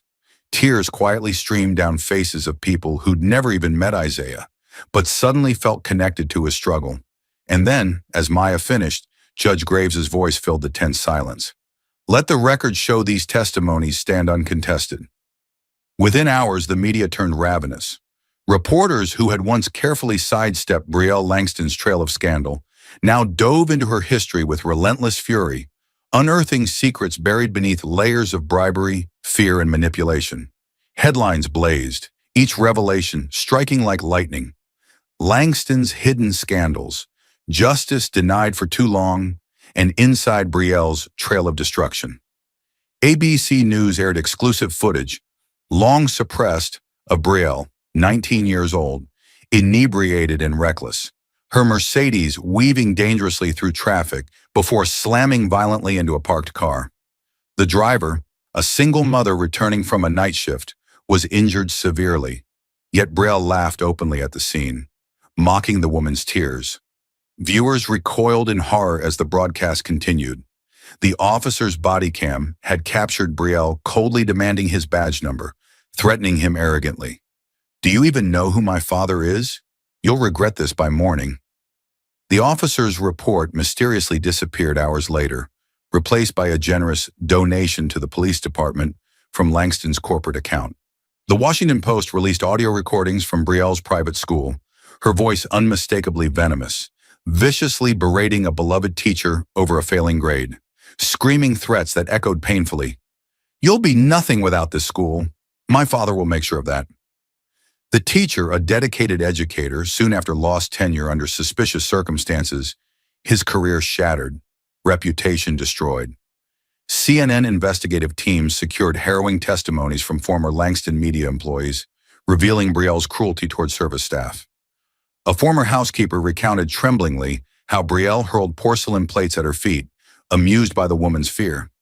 Another witness tearfully shared how Brielle publicly humiliated a hotel maid, kicking her sharply in the ribs for accidentally spilling champagne. The maid, an immigrant and single mother, was later coerced into silence through intimidation and money, her pain buried by Brielle's privilege. Each uncovered scandal ignited more public outrage, the nation's collective anger boiling over. Protests intensified outside Langston properties, voices raised in a unified demand for accountability. Hashtags flooded social media. "No one above the law," "Expose Langston," "Justice delayed no more." Brielle's carefully maintained image shattered irreversibly, revealing a lifetime of cruelty and privilege concealed beneath expensive clothes and arrogant smiles. In the courtroom, Brielle sat frozen, watching the narrative spiral beyond her control. For the first time, her wealth, her power, even her father's ironclad influence, seemed powerless to silence the roar of justice now overtaking her carefully constructed world. Judge Graves leaned forward, eyes sharp and resolute. "Justice is patient," he declared firmly, looking directly at Travis Langston, whose fists were clenched in helpless anger. "But it will never be denied. No amount of money, no twisted network of influence can silence truth forever." Isaiah, still standing tall, despite the pain etched in his face, finally allowed himself to smile softly as he met Maya's proud gaze. The odds had seemed impossible, a teacher and his young student against an empire. Yet their voices had resonated louder than money ever could. Outside, the crowds continued growing, their chants echoing through Boston streets. Isaiah Miller, whose life had been irreversibly altered by cruelty and injustice, had become more than a victim. He had become a symbol, the undeniable proof that even the most entrenched power could be challenged, that justice, real justice, was still possible. And Brielle, who once thought herself invincible, sat trembling as her privileged facade crumbled in real time, piece by piece. Her father's desperate calls were no longer answered. Old allies turned away, seeing the writing on the wall. Brielle Langston, the heiress who believed herself untouchable, was finally facing the reality she'd spent a lifetime avoiding. In that courtroom, in that moment, one truth became clear above all else. Isaiah Miller's dignity, courage, and humanity were something no amount of wealth or privilege could buy or destroy. And justice, once awakened, would not rest until Brielle faced every consequence of her actions. The storm arrived quietly but with devastating precision. Black SUVs swarmed through the gray dawn, navigating Boston's labyrinth of upscale streets with practiced ease. Men and women in dark suits emerged from unmarked vehicles, their FBI badges glinting sharply in the rising sun. Moments later, federal agents strode purposefully through the lobby of Langston Media Group's towering headquarters. Travis Langston's carefully constructed empire, a fortress built from decades of bribery, manipulation, and secrecy, was finally under siege. From his top-floor penthouse office, Travis stared out at the city, fists clenched, jaw rigid. The panoramic view, once a testament to his unstoppable rise, now felt suffocating. The muted hum of police radios drifted upward, piercing the fortress walls he'd once believed invincible. "Mr. Langston," came the flat, authoritative voice behind him. Travis turned slowly, meeting the unwavering gaze of Special Agent Marcus Keller, a veteran investigator known for dismantling empires of corruption. "This warrant authorizes us to seize documents, records, and digital evidence related to your activities. Bribery of public officials, witness intimidation, obstruction of justice, and manipulation of media outlets." "You have no idea who you're dealing with," Travis growled, voice low and menacing. Agent Keller didn't flinch. Instead, his expression hardened further. "Actually, Mr. Langston, we know exactly who you are. And this time, you can't buy your way out." Downstairs, agents worked with brutal efficiency. Computers were seized, files boxed and tagged. Every employee watched helplessly, some recording the spectacle discreetly. News crews flooded the sidewalks, lenses fixed as decades of power and corruption unraveled live on national television. Across town, the financial shockwaves began instantly. Traders stared in disbelief as Langston Media's stock ticker spiraled downward. The elegant curves of Langston's carefully curated brand collapsed in real-time graphs, painted red with panic selling. Key advertisers rapidly abandoned ship. Each statement released a powerful condemnation of Langston's ethics. Within hours, Travis's assets were frozen, bank accounts locked tight by federal authorities. The mighty financial machine that had shielded him and his daughter for years was paralyzed. His influential calls to senators, commissioners, and CEOs rang unanswered. The powerful network Travis had built over decades evaporated like smoke, frightened into silence by the relentless march of justice. In a federal interrogation room lit starkly by fluorescent bulbs, Agent Keller slid a thick dossier across the table to Travis, whose confident demeanor began cracking under pressure. "See, Mr. Langston," Keller spoke evenly, each word precise and cutting. "We traced every payment, the charity donations, the bonuses, the offshore transfers. Your empire was built on bribery and coercion, judges, city officials, journalists, every layer corrupted by your money. Now it's all coming apart." Travis's hands shook slightly, eyes fixed on the undeniable proof of his crimes. He finally understood the inevitability of his downfall. Meanwhile, Brielle frantically scrolled through her phone, watching her carefully crafted world burn. Her social media channels exploded with accusations, criticisms, and demands for justice. Desperate to salvage something, she set up her ring light, adjusted her designer blouse, and began recording. "Hey guys," she started, voice artificially gentle, carefully rehearsed. "I just wanted to say, sorry, I never meant for anyone to get hurt. Accidents happen, and maybe I made mistakes. But honestly, it's gotten blown way out of proportion." She paused, checking her reflection, carefully managing a single tear for maximum effect. "I just hope we can all move forward. My family and I have suffered enough." She uploaded the story, hoping for redemption. Instead, the backlash was swift and merciless. Within seconds, furious responses filled her inbox. Her phone vibrated with notifications. None forgiving, none sympathetic. "How dare you minimize what you've done? Apology? You left Isaiah to die in the street. Accountability isn't a hashtag, Brielle. You're finished." Minutes later, Instagram flagged her account. Reports flooded in by the thousands, marking her as abusive, dangerous, a threat to public safety. Her precious online persona, once unshakable, vanished, account suspended indefinitely. Brielle hurled her phone across the marble countertop, watching it shatter with hollow satisfaction.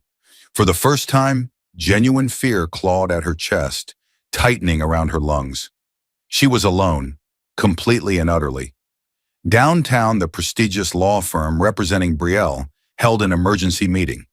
Brielle's defense lawyer, Jonathan Reed, a seasoned litigator accustomed to difficult clients, finally reached his breaking point. "She's uncontrollable," Reed told his partners bluntly. "I've tried to coach her, tried to protect her, but her arrogance has made any viable defense impossible. She's a ticking time bomb, destroying our credibility along with her own." His partners exchanged uncomfortable glances. One finally spoke, voice hesitant but resolved. "We need to withdraw representation immediately. Langston's money isn't worth a permanent stain on our reputation." Reed nodded solemnly. Minutes later, the firm publicly announced it would no longer represent Brielle Langston. The decision rippled through the legal community, seen as a devastating blow signaling that even Langston money could no longer purchase blind loyalty. Simultaneously, the media frenzy intensified. Investigative journalists, now unshackled by Travis's previously ironclad grip, unearthed scandal after scandal. CNN aired surveillance footage of Brielle physically assaulting service staff at luxury hotels. NBC uncovered audio recordings of Travis ordering editors at his news outlets to suppress stories damaging to his daughter's image. PBS produced a documentary detailing Brielle's systematic bullying and humiliation of employees, teachers, and vulnerable individuals. Careers destroyed, lives damaged irreparably. Each new revelation further inflamed public anger. Protests surged outside Langston Media's headquarters, demonstrators demanding accountability and justice. Isaiah Miller's face appeared on posters and banners, a symbol of the human toll of unchecked privilege. In his modest home, Isaiah watched silently, overwhelmed but resolute. Beside him, Maya Owens and her mother offered quiet support. Isaiah knew now that justice was finally arriving, not because of wealth or connections, but because truth, once unleashed, couldn't be silenced. Judge Elijah Graves, meanwhile, monitored the unraveling situation closely. When informed of Travis's desperate attempts to reach out privately, Graves issued a public statement through the federal court. "Let this be clear," he stated firmly, voice resonating with authority. "The era when justice could be manipulated by wealth or threats is over. Mr. Langston attempted to undermine justice through corruption, intimidation, and bribery. This court does not serve money, it serves the truth. Graves's unwavering stance inspired prosecutors nationwide. Other previously silenced victims courageously stepped forward, emboldened by Isaiah's bravery and the FBI's rigorous pursuit of truth. Back in Brielle's penthouse, silence settled like a suffocating blanket. Her friends vanished, phone calls unanswered. Designer clothes hung untouched, makeup scattered across her vanity table. A life suddenly emptied of meaning. She stared blankly at the massive TV screen, the news blaring. Images flashed, FBI agents escorting her father in handcuffs, agents boxing files, protesters chanting Isaiah's name, Maya standing bravely beside Isaiah at the courthouse steps. For the first time, Brielle felt the weight of what she'd done, not just hitting Isaiah, but the countless lives ruined by her actions, hidden beneath layers of privilege and deceit. The magnitude of her own cruelty began settling heavily upon her chest. Suddenly, a knock sounded at her penthouse door. Brielle flinched, heart pounding. Cautiously, she opened the door, revealing two FBI agents standing tall, holding a subpoena. "Brielle Langston, we need you to come with us," one stated firmly. Her legs trembled beneath her, knees suddenly weak. Am I under arrest?" she whispered, voice shaking. "No," he responded coldly. "Not yet, but your father's actions implicate you. Consider this a final warning. Cooperation is your only lifeline now." That night across the city, Travis sat alone in a cold, sterile holding cell. His designer suit rumpled, tie missing, face pale and haggard. All the power he once wielded, worthless behind iron bars. His mind spun desperately, searching for escape routes now permanently sealed. Brielle sat in a federal interrogation room, silent tears staining her cheeks. The walls closed in, tight and unforgiving, stripped of luxury and illusion. Reality hit painfully. Her father couldn't protect her now. His empire was ashes, her life of indulgence forever gone. Outside the building, news anchors reported live. "This marks the stunning downfall of a once untouchable dynasty. Travis Langston faces multiple federal charges, while his daughter Brielle, formerly a beloved influencer, now confronts the collapse of her privileged existence. Public outrage demands accountability. Justice delayed has become justice unavoidable." Isaiah Miller watched the unfolding events quietly, gripping Maya's small hand. She squeezed it reassuringly, eyes bright with a hope finally vindicated. "It's happening," Maya whispered softly. "They're finally paying for what they did." Isaiah nodded solemnly. For him, the path to recovery remained long, the scars permanent, but justice was finally moving, relentless and unstoppable. In a world where privilege once reigned unchecked, the FBI's relentless investigation had shattered illusions. Justice emerged triumphant, proving even the most powerful families couldn't evade accountability forever. And as Travis and Brielle Langston learned bitterly, actions eventually catch up, power fades, wealth cannot silence truth forever. The empire of corruption crumbled spectacularly, leaving a powerful message etched deeply into the public consciousness. No one, not even the richest, most influential family, is above justice. Brielle Langston had always assumed that iron bars and concrete walls were reserved for other people, never someone like herself. But as the steel doors slammed shut with a chilling finality, Brielle's world shifted violently, collapsing inward until all that remained was a suffocating void of despair. Her designer clothes had been stripped away, replaced by an anonymous gray prison jumpsuit, coarse and uncomfortably heavy on her slender frame. The softness of silk sheets had become a distant memory overnight, supplanted by the stiff chill of a thin mattress on cold metal. In the deafening silence of the small cell, she felt the absence of all she once considered essential. No smartphone to capture carefully staged selfies, no servants to cater to her every whim, no private chef delivering gourmet dishes at midnight. Her manicured nails, once symbols of elegance and privilege, now cracked under the harsh realities of her new surroundings. Brielle had been thrust headlong into the raw truth of imprisonment, and the psychological shock shook her to her core. Every small indignity was a painful reminder of her lost power. She ate tasteless, watery oatmeal from a battered plastic tray, seated at a scratched metal table beneath glaring fluorescent lights that buzzed incessantly. Her cellmate, a hardened woman named Carla, with wary eyes and tattooed knuckles, offered no comfort. Brielle's attempts at asserting dominance failed spectacularly, met only with contemptuous silence or quiet mockery. Her wealth, status, even her family name meant absolutely nothing here. She had become exactly what she'd always mocked: invisible, disposable, powerless. Days stretched into agonizing weeks.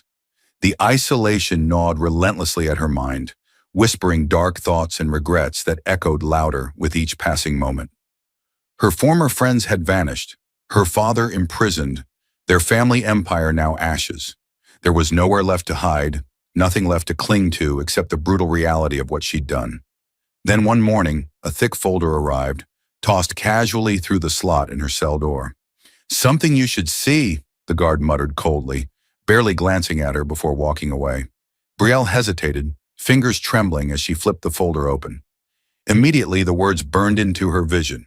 Isaiah Miller, patient medical records. Her breath caught sharply, heart hammering painfully. Page after page detailed the catastrophic injuries she had inflicted upon Isaiah.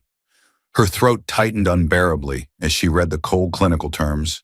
Traumatic amputation of right leg below the knee, multiple fractures, severe internal bleeding, extensive tissue damage requiring multiple surgeries. Her fingers traced the words numbly, the reality of Isaiah's suffering becoming agonizingly clear. She turned another page, reading doctor's notes carefully detailing his grueling physical therapy sessions. The precise medical language barely disguised the sheer brutality of his struggle to regain mobility. Patient experiences chronic, severe phantom limb pain. Daily therapies leave patient physically exhausted and emotionally drained. And then, the most devastating note, scribbled hastily in a margin by a therapist. Patient mentioned his young son Marcus cries nightly since the accident, asks repeatedly why his father cannot walk, why his daddy isn't the same anymore. Emotional toll on patient profound and debilitating. That single line cracked Brielle wide open. She felt tears, genuine and uncontrollable, burning their way down her cheeks, blurring the ink that condemned her so absolutely. It was Marcus, the image of an innocent child grieving, confused, robbed of the father he'd once known, that finally shattered her lingering self-absorption. Brielle saw clearly, for perhaps the first time, the devastating ripple effect of her actions. She hadn't just ruined one man's life. She'd wounded an entire family, a community, countless innocent souls dragged beneath the wheels of her unchecked privilege. Overwhelmed by guilt and shame, she collapsed onto the stiff mattress, gasping through wrenching sobs. The stark cell walls seemed to close tighter around her, each breath labored, each moment a raw confrontation with the painful truths she'd long avoided. But amidst the wreckage, clarity finally emerged. For once, Brielle saw herself not as a victim, but as a perpetrator, fully and undeniably responsible. The prison that confined her was physical, yes, but also spiritual, emotional, constructed brick by brick from her own arrogance and cruelty. It wasn't enough to merely acknowledge this, she knew instinctively. She had to confront it openly, sincerely, without expectation of redemption or forgiveness. With trembling hands, she requested paper and a pen from the guard, a simple gesture, yet humbling in its necessity. Alone in the sparse solitude of her cell, Brielle began to write. "Dear Isaiah," her letter started shakily, the handwriting barely recognizable as her own. Her usual confidence vanished, replaced by naked vulnerability. "I have no right to expect you to read this, nor forgive me for what I've done. I'm writing only because I finally see the damage I've caused, not just physically, but emotionally, psychologically. I can't imagine your pain, your strength, your resilience in facing everything I've taken from you." Her fingers tightened around the pen as the words came faster, each sentence pulling deep from a part of herself she had never before accessed. "Reading your medical records broke something inside me. The realization of my cruelty, the weight of my selfishness. Seeing how your son Marcus has suffered because of my actions is an agony I deserve. I've lived my life protected by walls of money, believing I was untouchable, above consequences. Now I finally understand. I was never above justice. She paused, swallowing hard, tears soaking into the edges of the letter. This isn't a plea for forgiveness. I've forfeited that right. It's simply my promise to you. I'll spend every day I have left becoming someone worthy of the second chance I took from you. I will dedicate myself to understanding your pain, your loss. My privilege blinded me, but prison has forced my eyes open. I can't change the past, Isaiah, but I swear I'll do everything in my power to make something meaningful from my shame. She signed simply, Brielle. Finishing the letter left her emotionally hollow, drained of all pretense or arrogance. She folded it carefully, feeling its weight, not physical, but spiritual, heavy with the reality of sincere remorse. That evening, alone in her cell, Brielle stared at the unadorned ceiling, considering for the first time what genuine humanity felt like. Raw, painful, yet strangely freeing. She was still imprisoned, facing consequences that were entirely deserved. But for once, she no longer saw herself as above justice or morality.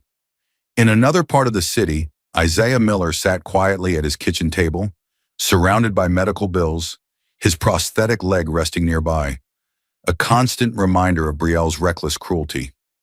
When the letter arrived, delivered gently by Maya Owens, he read it silently.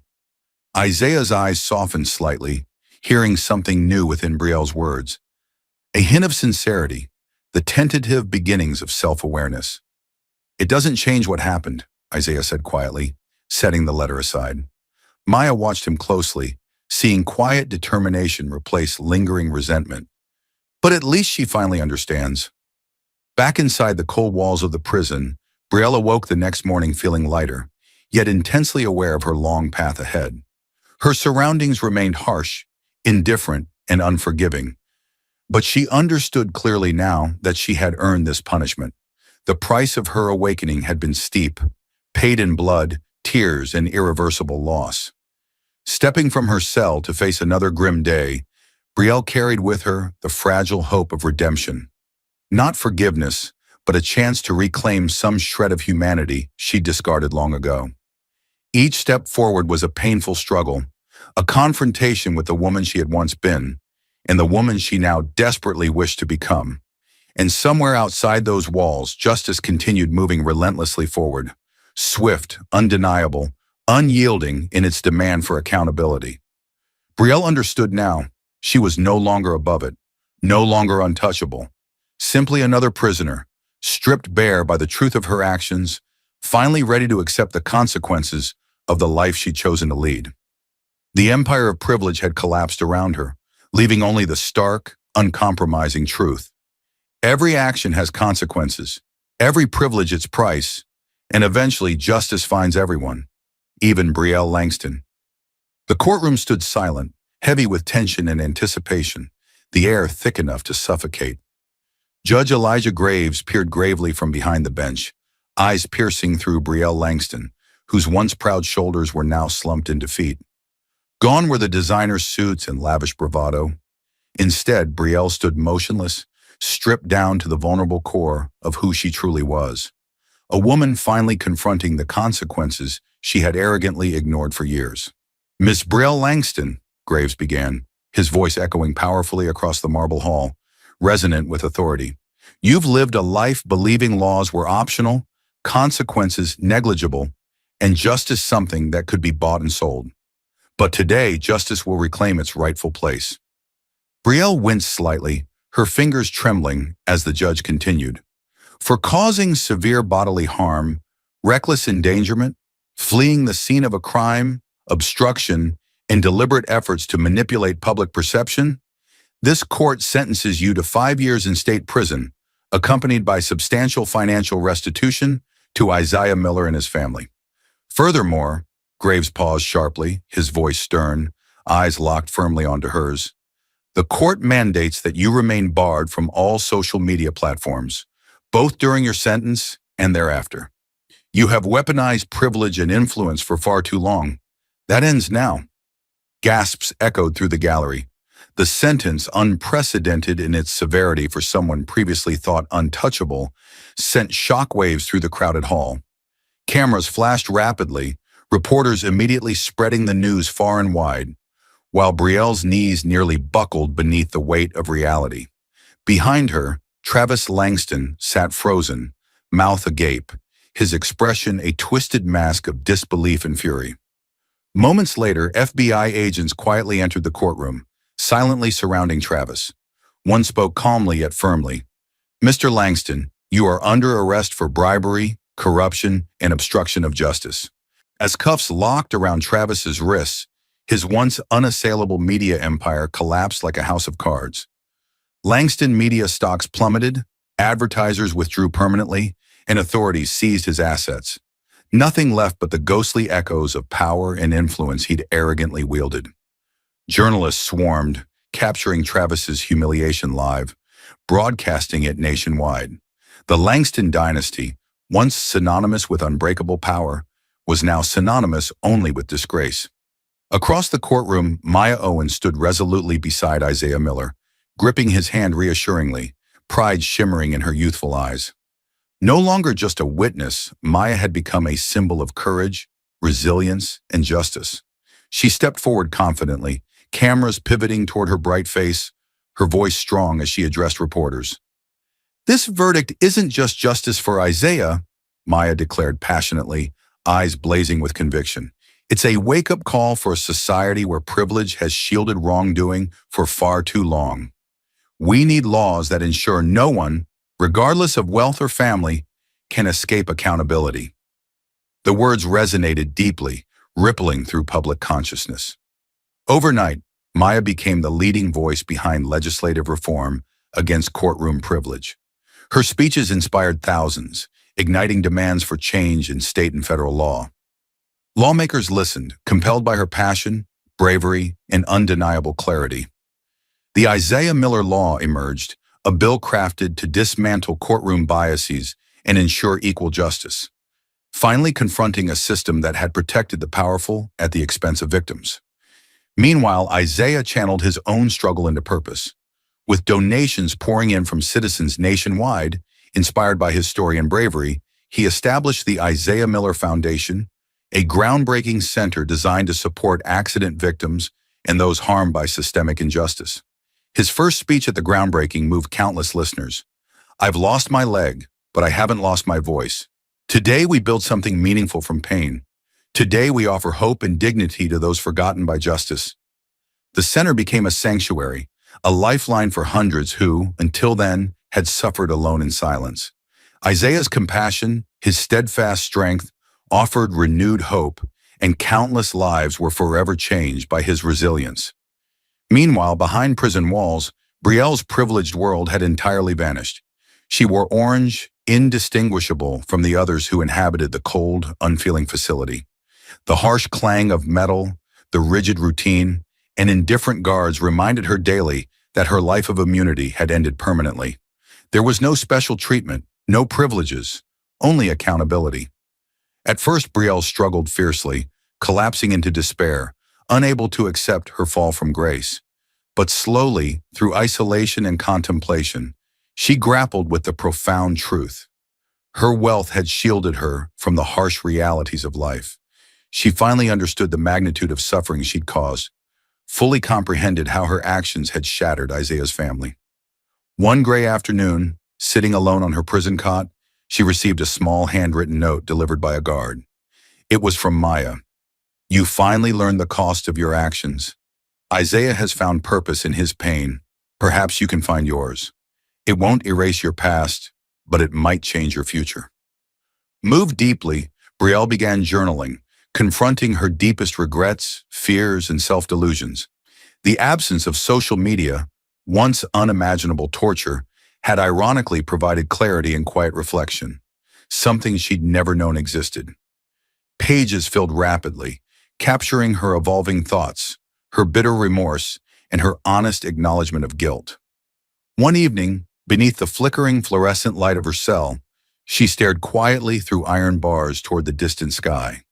For the first time, she noticed how small the world appeared through this tiny barred window, so limited, so constrained.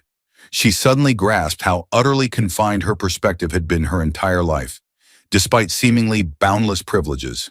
She opened her journal, hands steady, and wrote slowly, "I spent my entire life chasing admiration, validation, and blind adoration.